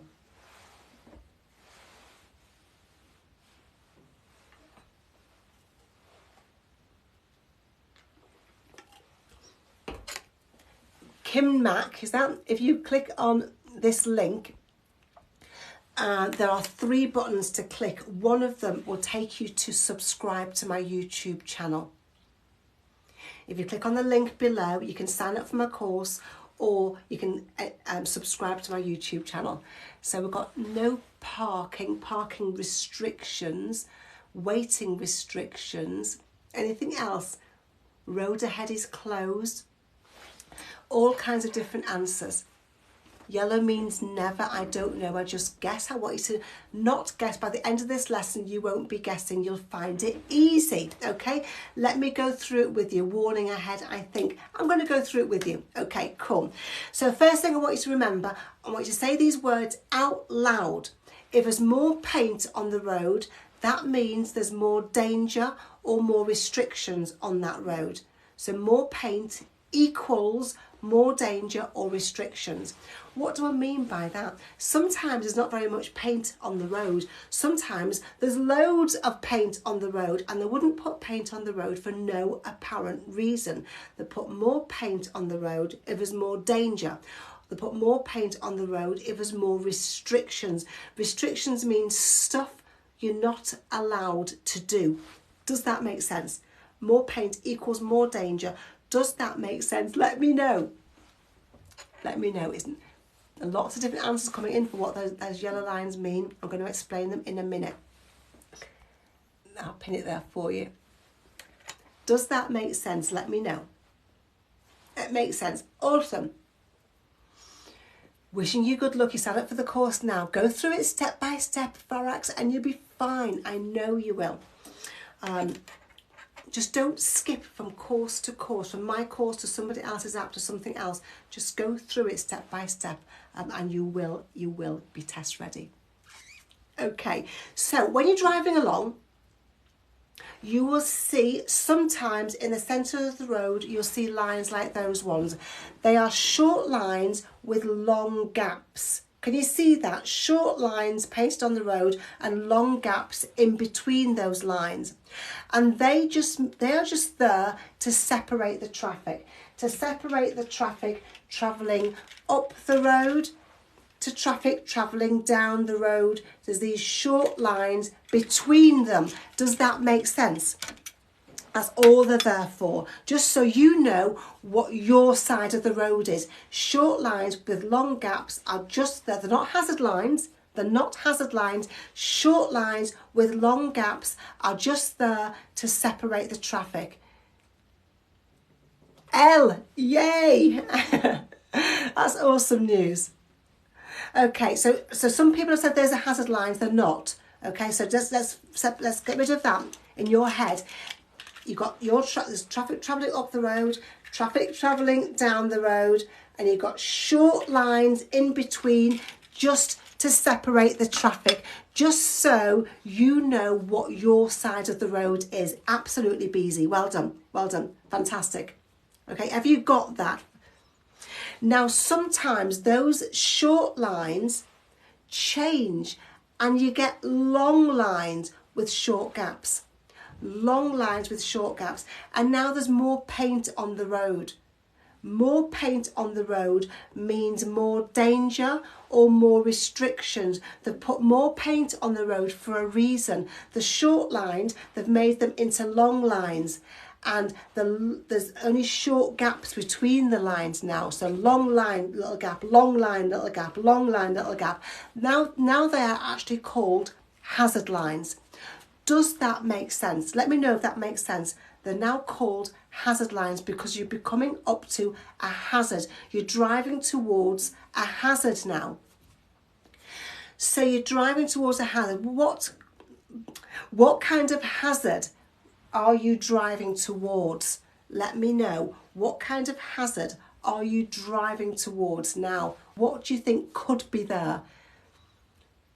Just pop some answers in the comments. A junction, fantastic. A bend, yes. You're travelling towards something that's always there. A roundabout, that's always there. It wouldn't be a bus, but it would be a bus. It could be a bus stop. Can you see what I mean? A bus isn't always there, it's moving. But the bus stop, is that what you meant, a bus stop? Maybe it is. A bus stop, yeah. A roundabout, fantastic. A junction or a bend. There's a clue. Short lines to separate the traffic and long lines to symbolise hazards. Hazard lines, fantastic. A crossing, fantastic. Okay, so all these things, a hill, a dip in the road, a part of the road that goes down and up like that and you can't see very well, a school zone, absolutely. So longer lines and shorter gaps mean they are now hazard lines. Does that make sense? Crossings, yeah, absolutely. Now sometimes there are two sets of lines. Can you see here? There's short lines on your side of the road. On the other side of the road, there's one long continuous line. You need to know what it means when there are two sets of lines, and you need to know what one continuous line means. Let's talk about one continuous line first of all, because we've had short lines, we've had long lines, and now we've got a continuous line. What does this continuous line mean? Thank you, Farry. You can't cross, okay? You shouldn't overtake where you've got a continuous line, okay? You shouldn't cross over that line. You might have to cross over that line to go around a car or a vehicle that's broken down. You might have to go over that line to get past a cyclist or a road maintenance vehicle that's travelling very, very slowly. What speed though? What speed would that bicycle be? How many miles per hour? You tell me. Neve has got it. Neve Baxter, yes. Yeah, well done. Anybody else got some answers in there? Strawberry cake, 20 is too fast. You're not allowed to go over them at 20. It's 10 miles per hour or less. If a bicycle is going 10 miles per hour or less, you're allowed to go around it. If it's a solid line, if it's safe, of course. Loads of great answers coming in. Yes, it's 10 miles per hour or less. Just do that with your hands if you're struggling to remember, because it will help you to remember. So the other thing you need to know is, what does it mean when there's two sets of lines? It doesn't matter if both lines, if one of them is solid or if they're both solid, it doesn't matter. But there's two sets of lines. What does that mean? What can't you do when there's two sets of lines? Do you know?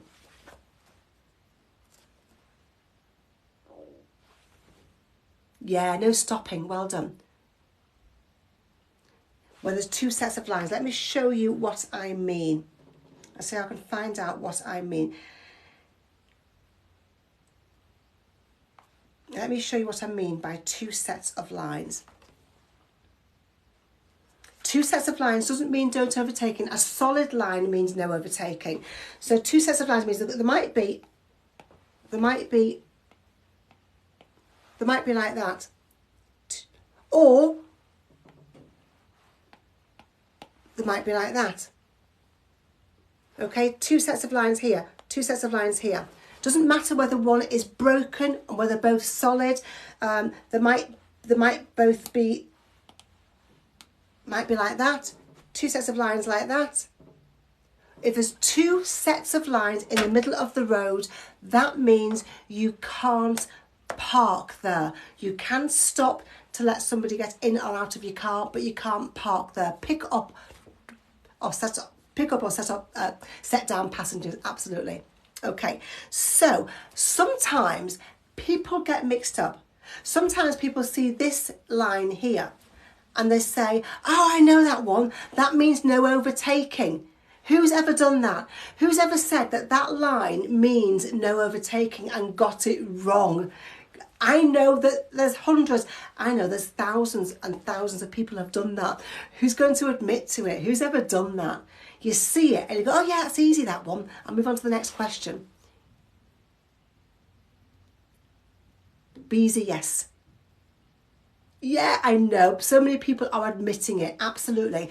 This line, if you look at it, you can see it's really close to the edge of the road. It's not in the middle of the road. It's close to the curb. It's close to the footpath. And all it means is edge of carriageway. That's all it means, edge of carriageway. It's a white line at the edge of the road. It's just showing you where the edge of the road is. That's all it is. Does that make sense? Does that make sense? Give me some, maybe double tap the screen, give me some likes. Give me some, I've been on live for 2 hours, 15 minutes. Give me some bit of motivation to stay on and help you guys.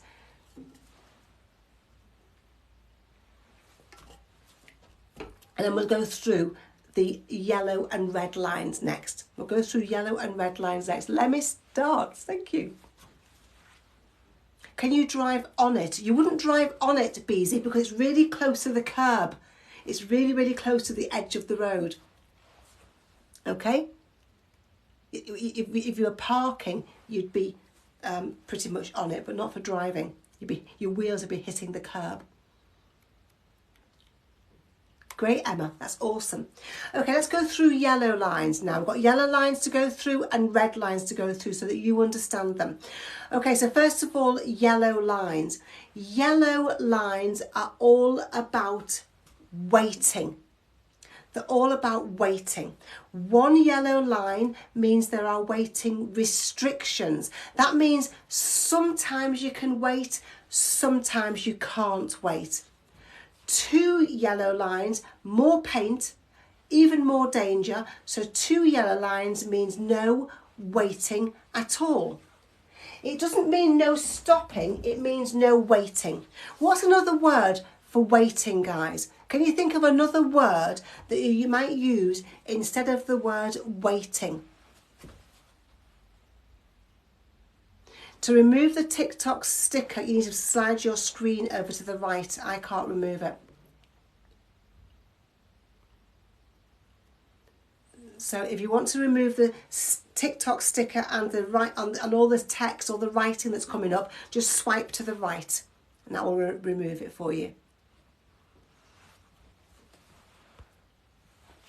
Okay, so yeah, absolutely. So another word for waiting is parking. Let me go through that for some people that don't quite get it. Okay, so you're driving along and you've got your friend in the car and there's yellow lines on the road. And your friend says, can you stop?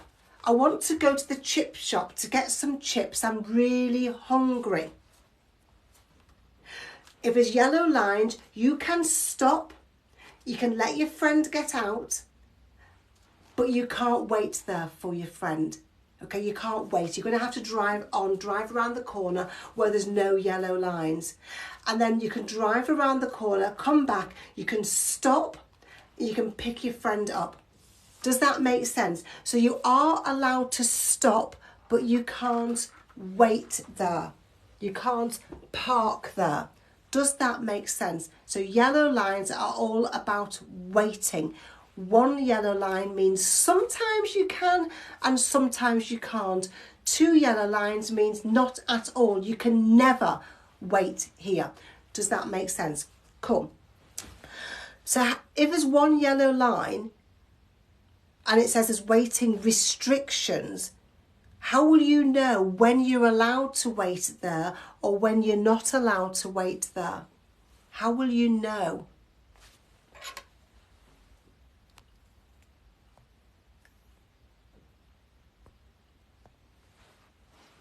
If there's one yellow line and there's usually a sign, there's extra signs, absolutely. There'll be a rectangular sign that's telling you when you are allowed and when you're not allowed.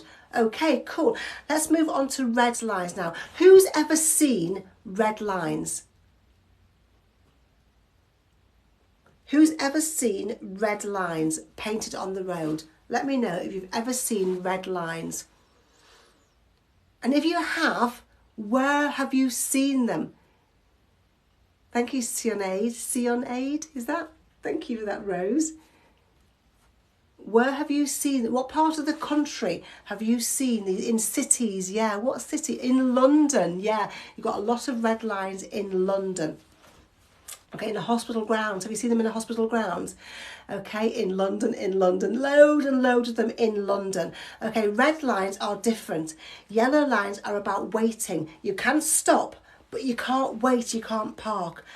Red lines, no stopping. You can't even stop. So if you're driving along and there's red lines on the road and your friend says, can you just stop and let me out to go and get some chips? No, you can't stop. No stopping where there's red lines. Red is all about stopping. Red lines are all about stopping, okay? One red line means stopping restrictions. Sometimes you can stop, sometimes you can't stop. Two red lines means no stopping at all. Why do they have roads where you're not even allowed to stop the car? Do you know?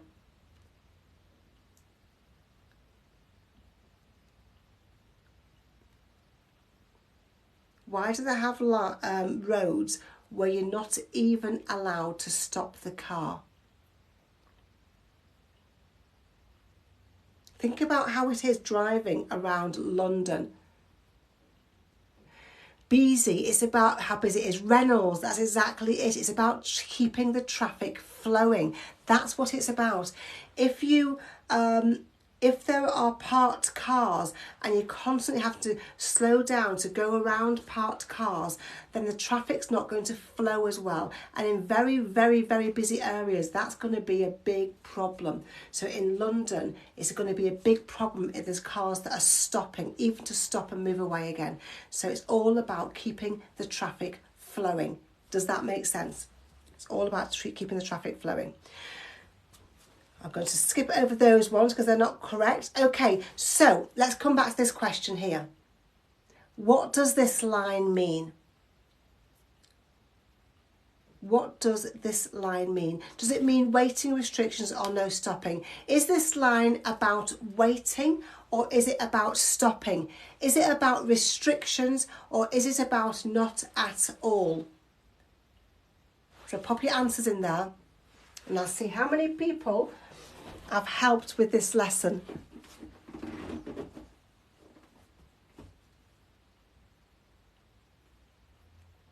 So is it A? Is the answer A or B?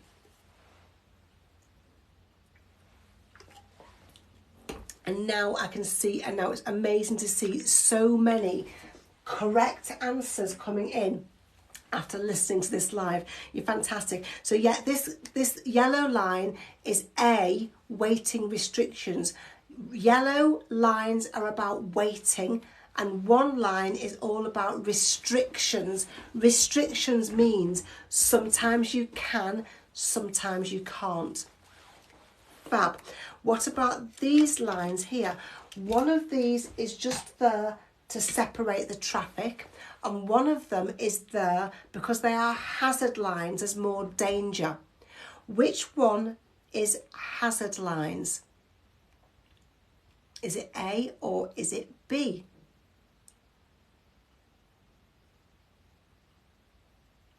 Keep the answers coming in, guys. Value, yay!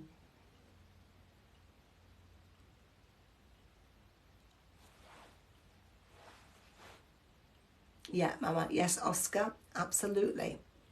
Okay, fantastic. Okay, so yeah, B are hazard lines.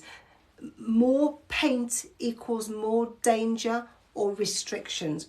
A is short lines with long gaps, just to separate the traffic.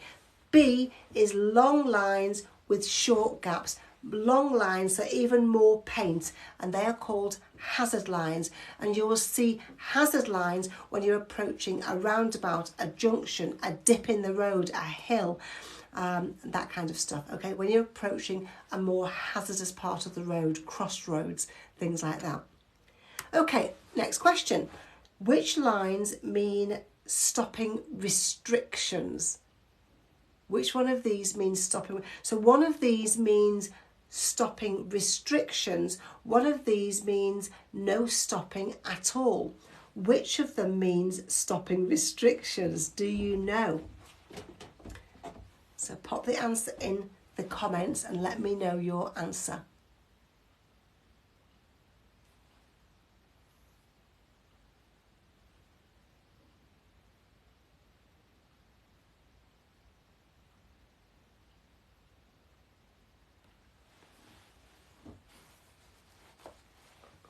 Fab. Okay, so the answer is A. A, one line is stopping restrictions. That means sometimes you can stop and sometimes you can't stop. B is two lines. Two lines means no stopping at all. You can never stop on this road. More paint equals more danger or more restrictions.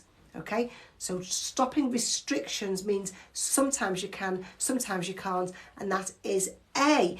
And if you always think of more paint equals more danger or more restrictions, then that will help you answer theory test questions on lines. It will help you make safer decisions on the road. How do you know when you can and when you can't stop? Because there'll be another sign. There'll be a sign on the road telling you. Yellow is same as red. No, yellow is not about, I just covered that strawberry cake. Yellow is not the same as red. But if you watch this later on my YouTube channel, watch it again, you'll see what I mean. So yeah, there'll always be an information sign, a rectangular sign. There's an information sign telling you when you're not allowed to stop. Okay, does that make sense? Cool. For those of you who just joined me, my name is Annie and I'm a theory test expert. I am here to help you to pass your theory test. I'm here making theory easy. If you click on this link that I'm just pinning right now, you'll be able to sign up for my course, or you can subscribe to my YouTube channel. So if you want to subscribe to my YouTube channel, click on this link that I've just pinned for you, and it will take you to my YouTube channel to subscribe. That's how you can watch these lessons again later on. All this week's lessons will go into my YouTube channel. And I created this course for you. I'm a theory test expert. I created this course to help you to pass your theory test. I created this course to make theory easy for you, to give you a step-by-step process for going through the course. If you ever have any problems with it, then please go to testbuddy.app/contact and then we'll get in touch with you. But you have an email, you have an automated email. As soon as you buy it, you can click on the email, you can click on your course and you can start using it straight away. I'll pin it there for you. I'm going to go on to my next lesson. That was my lines made easy. Did you find that okay? Did you find it helped at all? Let me know. Maybe double tap the screen if I have helped you at all with lines made easy.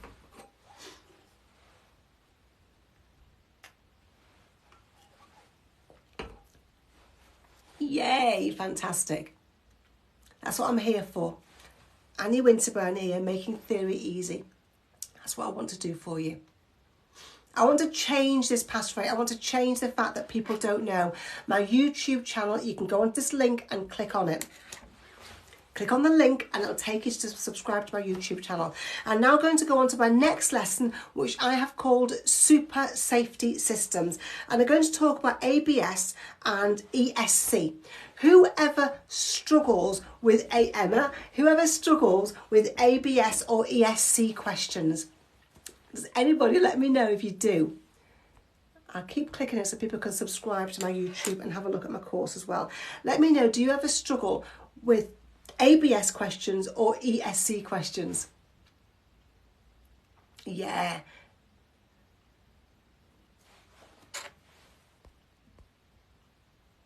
Understanding is greater than just memorising the correct answers. Yeah, memorising the correct answers won't always work in your theory test because you don't get asked the same questions, you don't get the same answers. You don't anymore because my lessons and course has helped, says Mama Riaz. That's awesome. Okay, so super safety systems. That's what I've called this lesson. Okay, so if you struggle, stay with me for 5 minutes and then you will properly understand from now on. Okay, so ABS is anti-lock braking system and ESC is electronic stability control. Okay, ABS and ESC. They are both safety features in a car. If you can't see my slides properly and you're watching me on TikTok, slide your screen to the right and just listen to what I'm saying and you'll be able to see, get rid of all the comments and all the adverts. Okay, so ABS and ESC are both safety features in a car. Let's talk about ABS first. ABS, anti-lock braking system. What it does, it detects, it knows when your wheels are about to lock. If you're driving along and you brake heavily because you want to stop yourself from hitting this pedestrian and your wheels lock, what's going to happen? Would your car suddenly just stop or would you still be moving? What would be happening if your wheels lock? Let me know. Put some answers in the comments here. What would be happening? You would keep moving. Absolutely. You can't just suddenly stop. You're travelling at 40 miles an hour. It wouldn't just suddenly stop. Lauren Marie, you'd be skidding. Absolutely. Pull in. Yeah, you'd be skidding. Hit the pedestrian. Yeah, if it was there. So you'd be skidding along. Okay. So what ABS does is it stops your wheels from locking. Your wheels don't lock. What happens is you will feel, you keep your foot on the brake pedal and you will feel the brake pedal juddering. Keep your foot firmly on the brake pedal because what's happening is your brakes are going on and off, on and off, on and off, hundreds and hundreds of times. Okay, they're going on and off really, really quickly and it's stopping you from skidding. Does that make sense? ABS, anti-lock braking system. So it stops your brakes from skidding by coming on and off the brakes. If your car doesn't have ABS, what you need to do is pump your brake pedal. Press your brake pedal on, off, on, off, on, off, on, off, on, off, and it will stop your wheels from locking. Does that make sense? Does that make sense? Well, let me know. While you're skidding, you can't steer. You have no control over your car. If your car is skidding, you can't steer because nothing will be happening. But if ABS is helping you, you can steer. You can still steer. And if you think of the word ABS to stand for allows braking and steering, then it will help you to remember that you can still steer while you're braking. Does that make sense? So ABS stands for anti-lock braking system. But if you think it also stands for allows braking and steering, you remember that you can still steer while you're braking. Hello Alfie, how are you? Now the other safety feature in a car is electronic stability control. You might want to write these things down. Electronic stability control. Aidan, I don't know the answer to that. I don't think so. But I don't properly know the answer to that. Pretty much all I know is what I'm teaching you, and it's all you need to know. Okay, so electronic stability control is another safety feature. So you've got ABS, and some cars have also got electronic stability control, and that detects a loss of stability. Let me show you what I mean. Look at this slide here. Look at this slide. You can see the red car, and you can see the road is going around. And you can see that the red car has steered to go round the bend, because you can see the wheels are turned. It's important that you can see that. So you can see the road is going round, it's a twisty road, there's a red car, and the wheels are turned, ready to go round the bend. Can you see that? Let me know. I need to know you can see that. Put some yeses in the comments for me.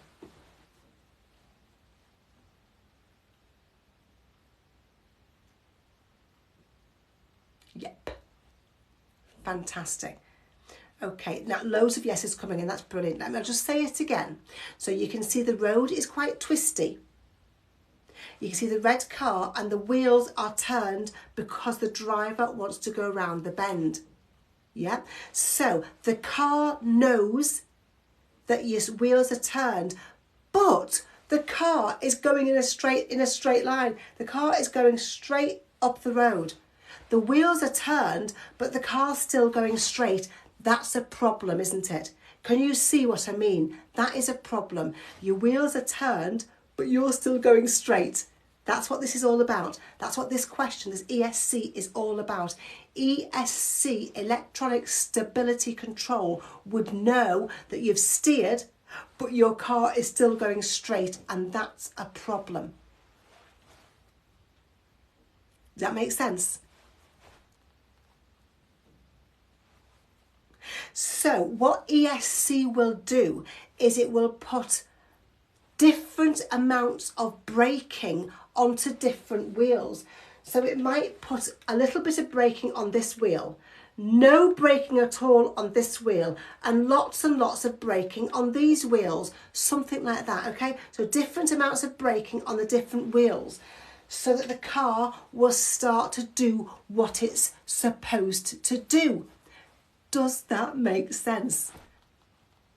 So electronic stability control will get your car going in the right direction again. It's an automatic response from the car. It's automatic. It's a safety feature in a car, and it will do it automatically for you.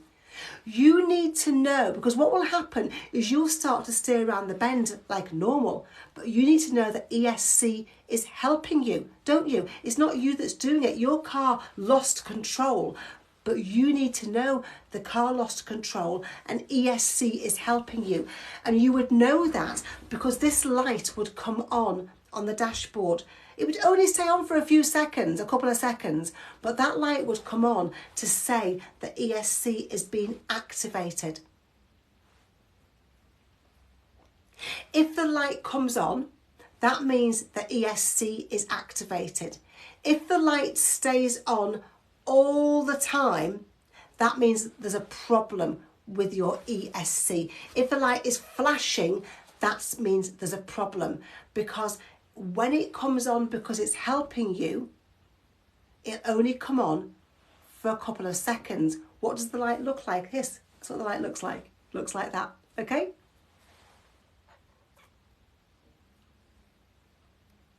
So, ABS, anti-lock braking system, and ESC, electronic stability control, both use wheel speed sensors. Does that make sense? Let's put some yeses if that makes sense. They both know how fast your wheels are turning. They're both automatic systems in your car, and they know how fast your wheels are turning. Yeah, that makes sense. Fantastic. Brilliant. Okay, but ESC also uses steering angle sensors. They know how much steering you've put on as well. Okay, does that make sense? ESC also knows how much steering you've got on your car. ESC knows how fast your wheels are moving, but also how much you are steering. Yay! Awesome. Remember, this will be put onto my YouTube channel later. You can subscribe by clicking on the link below. And so you may want to listen to it more than once, but it's all in my course as well. So the question is, what does it mean if the ESC indicator lamp lights up while you're driving? Hibba, yay! Does it mean the ESC system has activated? The ESC system has a fault. The ESC system is running a routine test. The ESC system is turned off. If you want to subscribe to my YouTube channel, please click on that link. Click on the link, it will take you straight to subscribe. So put some answers in now and let me know if I've helped you to understand it that little bit more. I've kept it very, very basic, but it's all you need to know, really. So if the ESC lamp comes on, keep the answers coming in. If the ESC indicator lamp comes on while you're driving and it looks like that, if that comes on for a few seconds while you're driving, it means the ESC system has activated. It doesn't mean it's got a fault. It's got a fault if it stays on. If a light stays on all the time, that means there's a fault with the system. And that's my super safety systems lesson. Have you found that interesting? Have you found it useful? Let me know. Some people find these things really, really easy to learn about. Some people find these stuff a bit harder to learn about, especially when you're not driving yet. But what I suggest you do is you go and teach it to somebody else. Just say, do you know what, Mum? There's ABS and ESC. ABS detects when your wheels are about to lock and it puts the brakes on and off, on off, on off, on off. ESC knows that you've steered but your car's still going straight. Okay, so just talk to somebody about it and it will help you. And I've covered ESC and ABS because some people really want to want to understand it because they're just guessing at it in the theory test. They're just guessing. Sometimes they get it right, sometimes they get it wrong, but they really are just guessing at it. And that's the answer, Boss Mont. And that's not what you want to do. You don't want to guess it. You're going to be driving a car soon. You need to know what ESC is and what ABS is. You need to know that. I'm always writing notes while I'm listening. Awesome for Farry, that's fantastic. The pass rate is really low and I want to help to change that. I don't want you not understanding. I don't want you guessing at answers. I don't want you not knowing what ABS is when you have a car. If you press your brake pedal and ABS kicks in, which it will even when you're practicing the emergency stop with your driving instructor, you'll feel ABS activate. Your brake pedal will feel funny. What do you think you need to do? Do you think you need to keep your foot on the foot pedal, or do you think you need to take your foot off the brake pedal? What do you think you need to do if the brake pedal feels funny while you're braking heavily? Keep your foot on or take your foot off completely?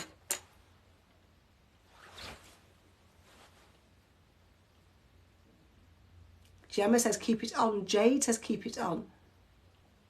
Select says you're an incredible teacher, thank you. Maisha, keep your foot on. Lots of Molly, Liam, yeah.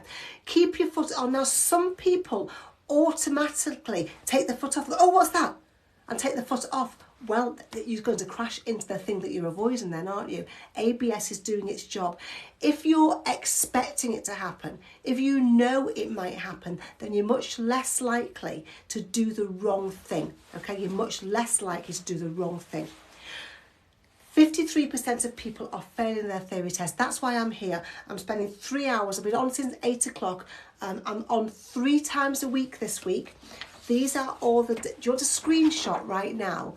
I'm on 3 times a week on here in the mornings, twice a week in the evenings, and I'm on Instagram and Facebook twice a week as well. So if you want to screenshot that, I'll hold it up once. I'll hold it up at the end of the lesson, end of the live as well, which is about 15 minutes. I'm finishing.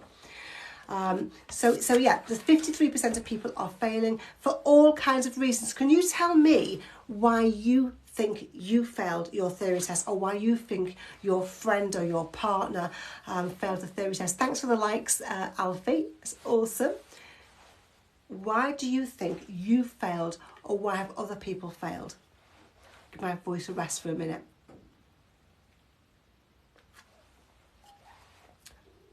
You failed on the hazard perception. Why do you think that is? Are you clicking too many times? Are you only clicking once? Are you clicking for the wrong things? Why do you think that is? Not enough revising. Why don't they revise enough, do you think? Questions were tricky. That's going to be the same for any test if you've not revised, isn't it? Questions are going to be tricky if you haven't revised. Theory test practice. Instagram, theory test practice. YouTube, theory test practice. Why are people failing? Not understanding or guessing the answers, but you'd only do that if you hadn't learned first. Why are people not learning all about, thank you Lady Gifter, why are people not learning and understanding the theory before they go for the test? Why do you think they do that? Why do you think people are failing mock tests but still going to take the theory test, or not revising at all but still going to take the theory test, or scraping a theory test, mock test with only 43 out of 50 and thinking, well, I passed the mock test, I should be able to pass my real test? Why do you think people are doing that? It might be because they don't know how else to study, or because they've got dyslexia or learning difficulties. Why do you think it is? Not knowing how much revision is needed. I think that's a big thing, Gemma Bartley, actually. I think you hear a lot of comments. People come on here every single time I'm live. I start my live and people say, it's easy. Just go through an app. Just guess the answers. I did nothing. Half of them are lying, by the way. They've scraped a pass, maybe some of them. But yeah, people are listening to those other people and think, well, my brother passed, he hardly did any revision at all. And then people go and fail and fail and fail again. And that's not what I want for you, because it's embarrassing, it's frustrating, it's a waste of time, it's a waste of your money. People assume it's just common sense when you need knowledge behind it. Ebony, you're absolutely right. And there are an awful lot of common sense questions. Who agrees with me that an awful lot of questions and answers are common sense, and that's why you can get 30 out of the 50 without doing any revision at all. But an 8-year-old, 10-year-old could get 30 out of the 50 with no revision at all, couldn't they? It's those last 20, those last 15, 20 questions that you need some knowledge for. If English is your second language, it's more hard. Of course it is. Of course it is. You're dyslexic. It puts me off every time. I failed. I'm so embarrassed. Liam, I know that's not what I want for you. I'm here to help you. If you want step-by-step help, then sign up for my course. It will help you to pass. If you want to dip in and out of different parts of the theory, keep following my lives. I'm here to help you. I'm here to make things easy for you. And if you can't pass your theory test, you can't book your driving test, and that in itself is really frustrating. Who here is ready for a driving test, but you can't book it because you can't pass your theory test? Let me know who here is in that situation.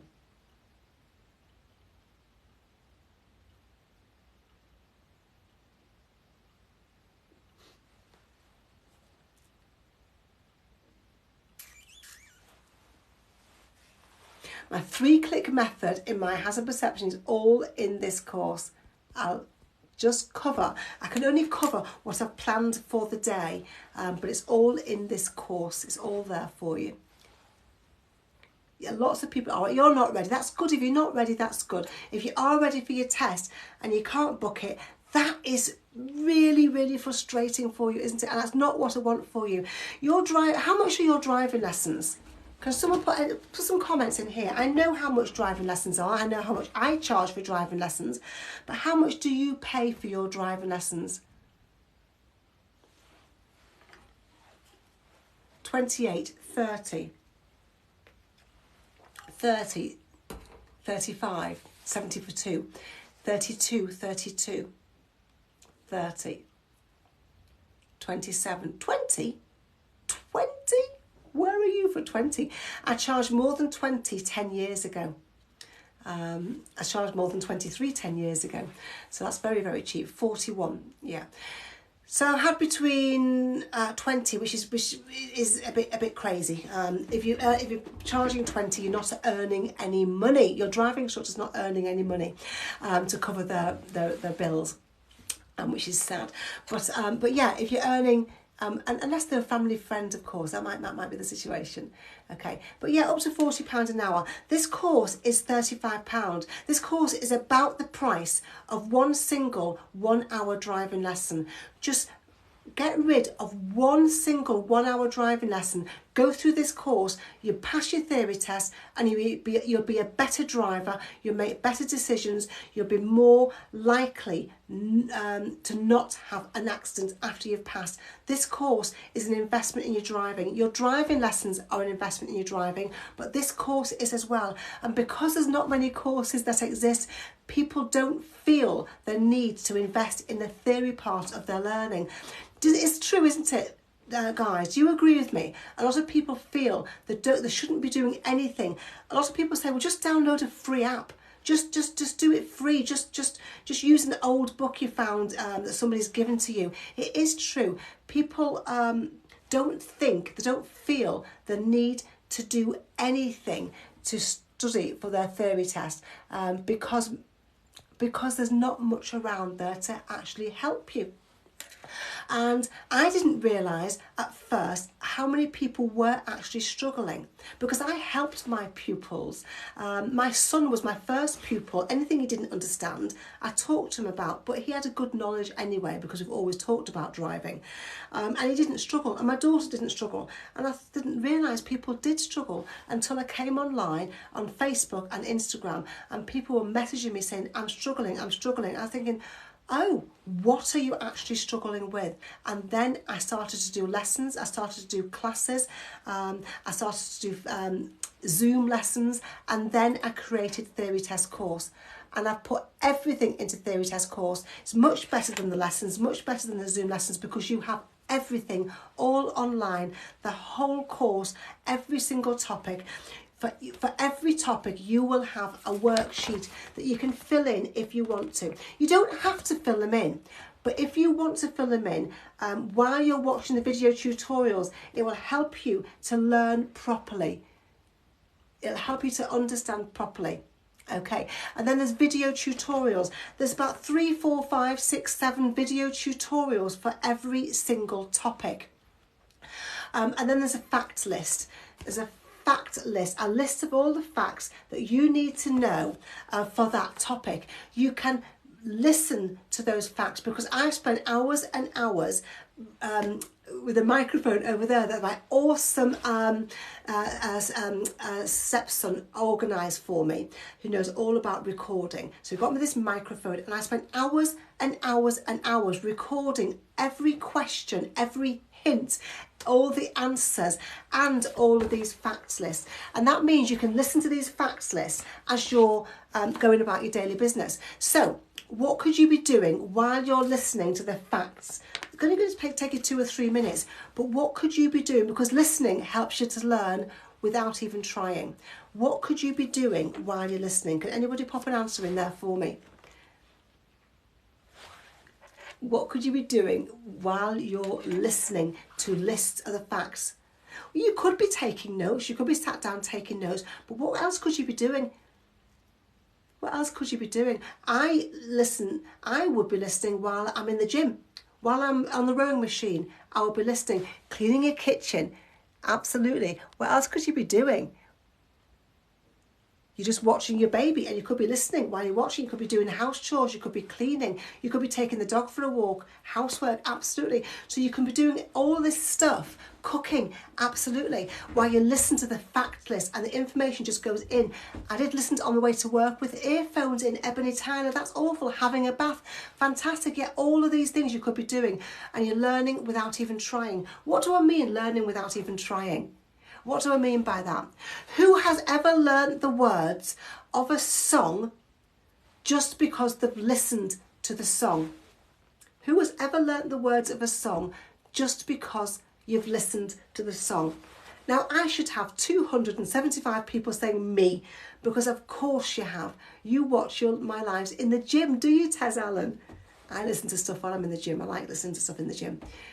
Yeah, you've learnt the words of a song because you listen to a song, you hear it, then you hear it again, and then you find yourself singing along to the song. You haven't tried to learn the words to that song, have you? You haven't thought, oh, I really need to memorise this. I really, really, really need to memorise the words of this song. You haven't done that. You just learned without even trying. That's why I created the audio, the facts lists, audios, so you can listen and then you can learn without even trying. Does that make sense?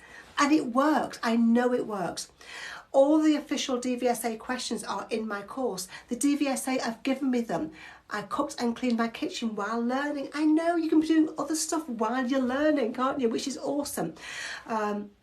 So you're guaranteed to have the most updated practice questions because the DVSA have given me the questions, and the DVSA will give me the new questions. When they change the theory test, they will let me know, and the people in my course will know immediately. I will tell the people in my course on that day, even if it's a video that I've made that's not very professional, I will put it into the course immediately. And then case studies. Whoever struggles with case studies, make sure if you go for every single topic, the first section of the course is introduction. Then the next 14 sections are the 14 different topics. This one's the road and traffic signs worksheet. For every topic, at the top of the page, it says click here to print off the worksheet. So the accidents topic, the alertness topic, the documents topic, all the topics, they're there. I maybe need to put them somewhere else as well if people can't find them. Okay, but they're right at the start of the first topic, you will see them. So whoever struggles with case studies, if I purchase the course, can I do it on my phone? Most people do it on their phone. That's where most people do it, okay? If you're having any other troubles, please go to testbuddy.app/contact. I'll print that off a lot bigger. It's quite small, isn't it? You do it on your phone value, do you? Thank you for that. So whoever struggles with case studies, guys, let me know, because I know so many people struggle with case studies. Because case studies, do you know what a case study is? Case studies are where you'll watch a video clip, then you'll answer 3 questions about what you've seen in that 20-second video clip. Gemma Bartley, it just means you'll watch a 20-second video, and then maybe the video, this is the example that I give people. You watch a video of a car driving down the motorway, and the van starts to do that. Okay, that's the video, that's all it is. And then you get asked 3 questions. And 3 questions might be, what causes that to happen? What causes the caravan to sway or snake? Does anybody know the answer to that? One of the questions might be, what causes the caravan to snake? Does anybody know the answer to that question? Wind. Brilliant. Okay. Another question might be, is this caravan allowed to go in lane 3? Is this caravan allowed to travel in lane 3? Just a yes or a no. It wouldn't be a yes or a no. There'd be 4 possible options, wouldn't there? It would be multiple choice with 4 answers. No, it can only travel in lane 1 and lane 2. Fantastic. What speed is that car allowed to go with a caravan? 40, 50, 60 or 70?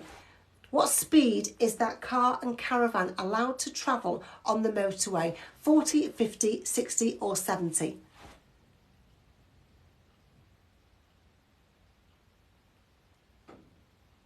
Fantastic, 60 miles an hour, brilliant. That's the kind of questions you get asked. The kind of questions you get asked in the case studies are questions about all of the theory tests.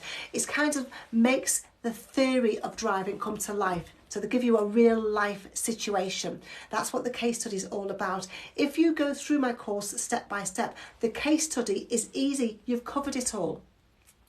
And then in my course, I've got stuff like anxiety techniques. Who suffers from anxiety? Let me know. I passed my theory at the beginning of January. Yeah, Izzy Wilkinson. That's fantastic to hear. I'm about to finish. That's really, really awesome to hear that. Who struggles with anxiety? Just let me know. And that means that you don't trust yourself. You can't answer questions. You can't think. You can't focus. You change the right answer over to the wrong answer so many times. So whoever suffers with anxiety. So lots of people are saying me. And that's why I spent months and thousands of pounds. I spent months and thousands of pounds becoming an NLP master practitioner.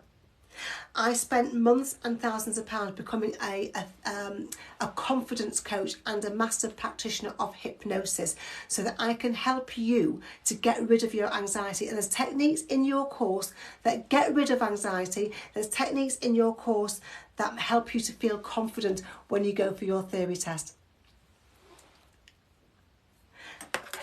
And I've also got techniques on answering questions, techniques on doing hazard perception clips. You will be 100% prepared to pass when you go through the whole course, because I know it's had over 5,000 passes so far. You're only going to pay $34.99. You're only going to pay the price of one single 1 hour driving lesson when you sign up, and you'll get these free bonuses. You get 2 free courses, and you will get 2 free ebooks as well if you sign up while I'm live. Those bonuses are if you sign up now while I'm live. I should have finished by now, so I'm finishing any minute now. The free bonuses are worth $34.95. You only pay once. You have the course forever. You can have the course for as long as you need it. Make sure you pop a question in the question box for me now, or pop a question in the comments now, because I'm about to go and I want to make sure I help you before I do go. As soon as you sign up, you'll get an email. Go into that email and click on the link to go to my courses. That you will be taken to the Test Buddy website. You'll be taken to the Test Buddy website. Make sure you log in, go to your courses, start with the introduction, work your way through the course. Good luck for today, BP. Start working your way through the whole of the course, and you will really quickly start to see and hear how you're going to pass next time. You really quickly start to feel confident, and then near the end of the course, you can start going through the confidence techniques if you want to. And here's some comments from people that have already been through the course and have passed their theory test. I'll read them out to you. By far, you're the best theory teacher I've ever seen. Okay, I passed it yesterday and used so many of your techniques. Thank you very much. I'm loving the course. It's so helpful. I passed yesterday after a failed 13 attempts, and through your course, I passed. What you will feel is how Siobhan felt. Siobhan is my moderator on here, who went through the course and sent a message saying, I feel like Annie is in the room helping and supporting me. That's what it's all about. You don't have to go off and do this theory test on your own. You're not on your own. I'm here helping and supporting you. Go through this course and that's how you feel.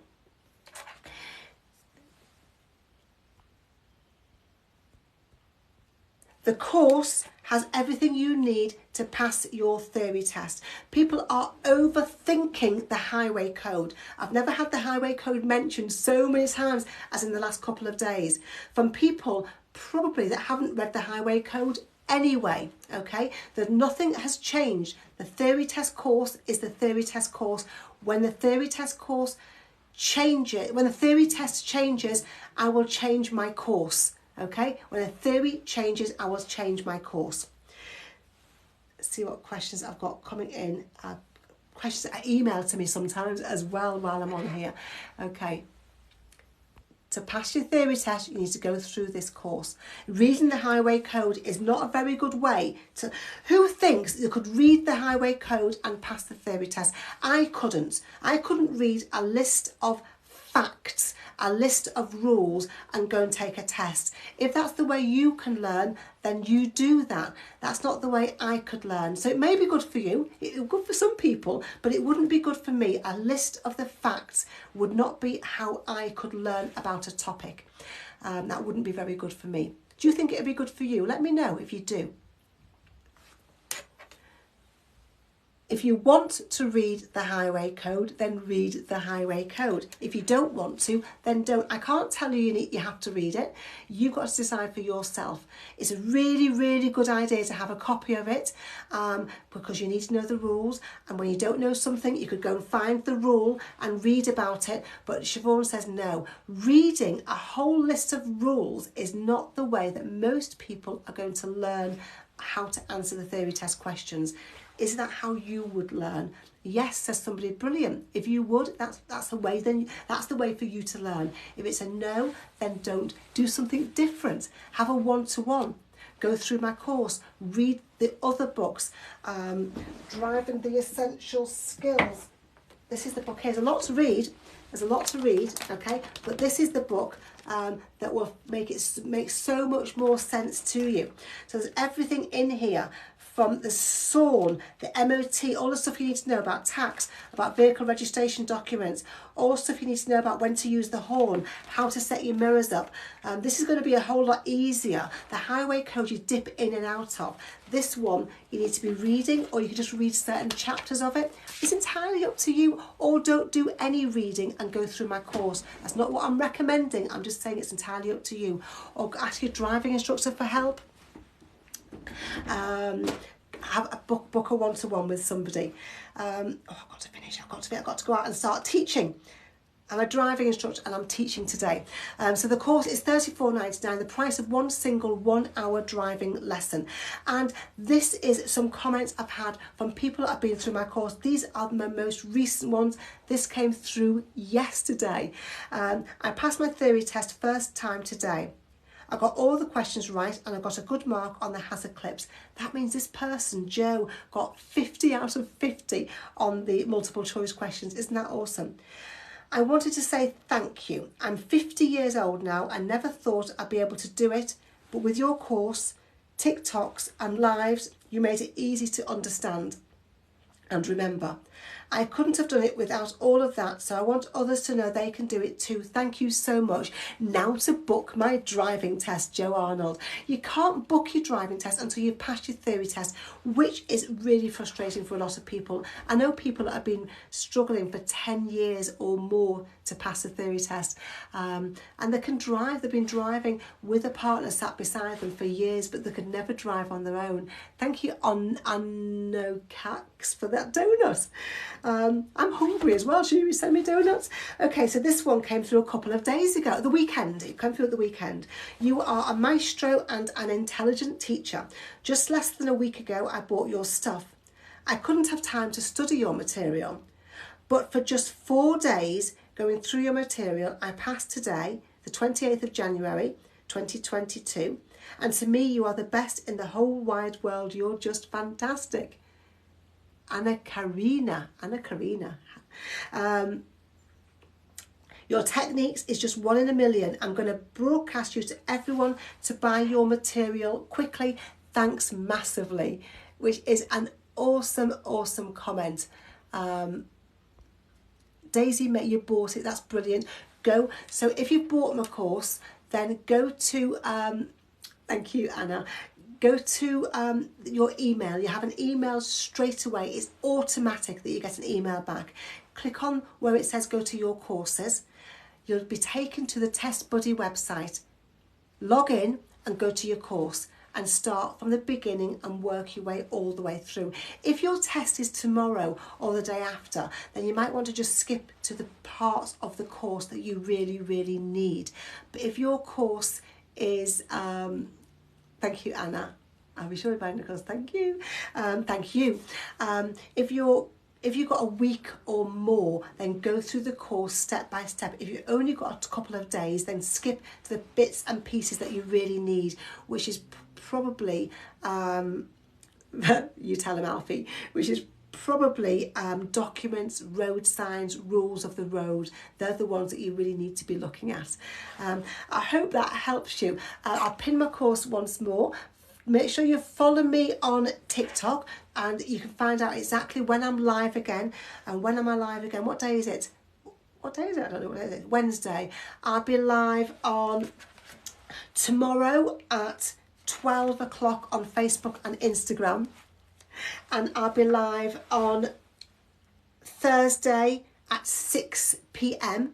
and Friday at 8 a.m. Do you want to screenshot that? Will that help you? That's when I'm next live. Cool, you screenshot that. So follow me on TikTok. Make sure you click the notification bell. I'm here to help you. Annie Winterburn here, making theory easy for you. I want you to find your theory easy. I want you to learn and not just memorise. Follow me on YouTube. You can do that by going to Theory Test Practice Online. You can also do that by clicking on that link that I've pinned there for you. Have a fantastic day, and I hope to see you again soon. If your theory test is very, very soon, good luck with it. And yeah, keep following me, keep watching me. I'm here to help you guys. Thanks for joining me. Bye. Bye, Alfie and Siobhan. Thank you so much.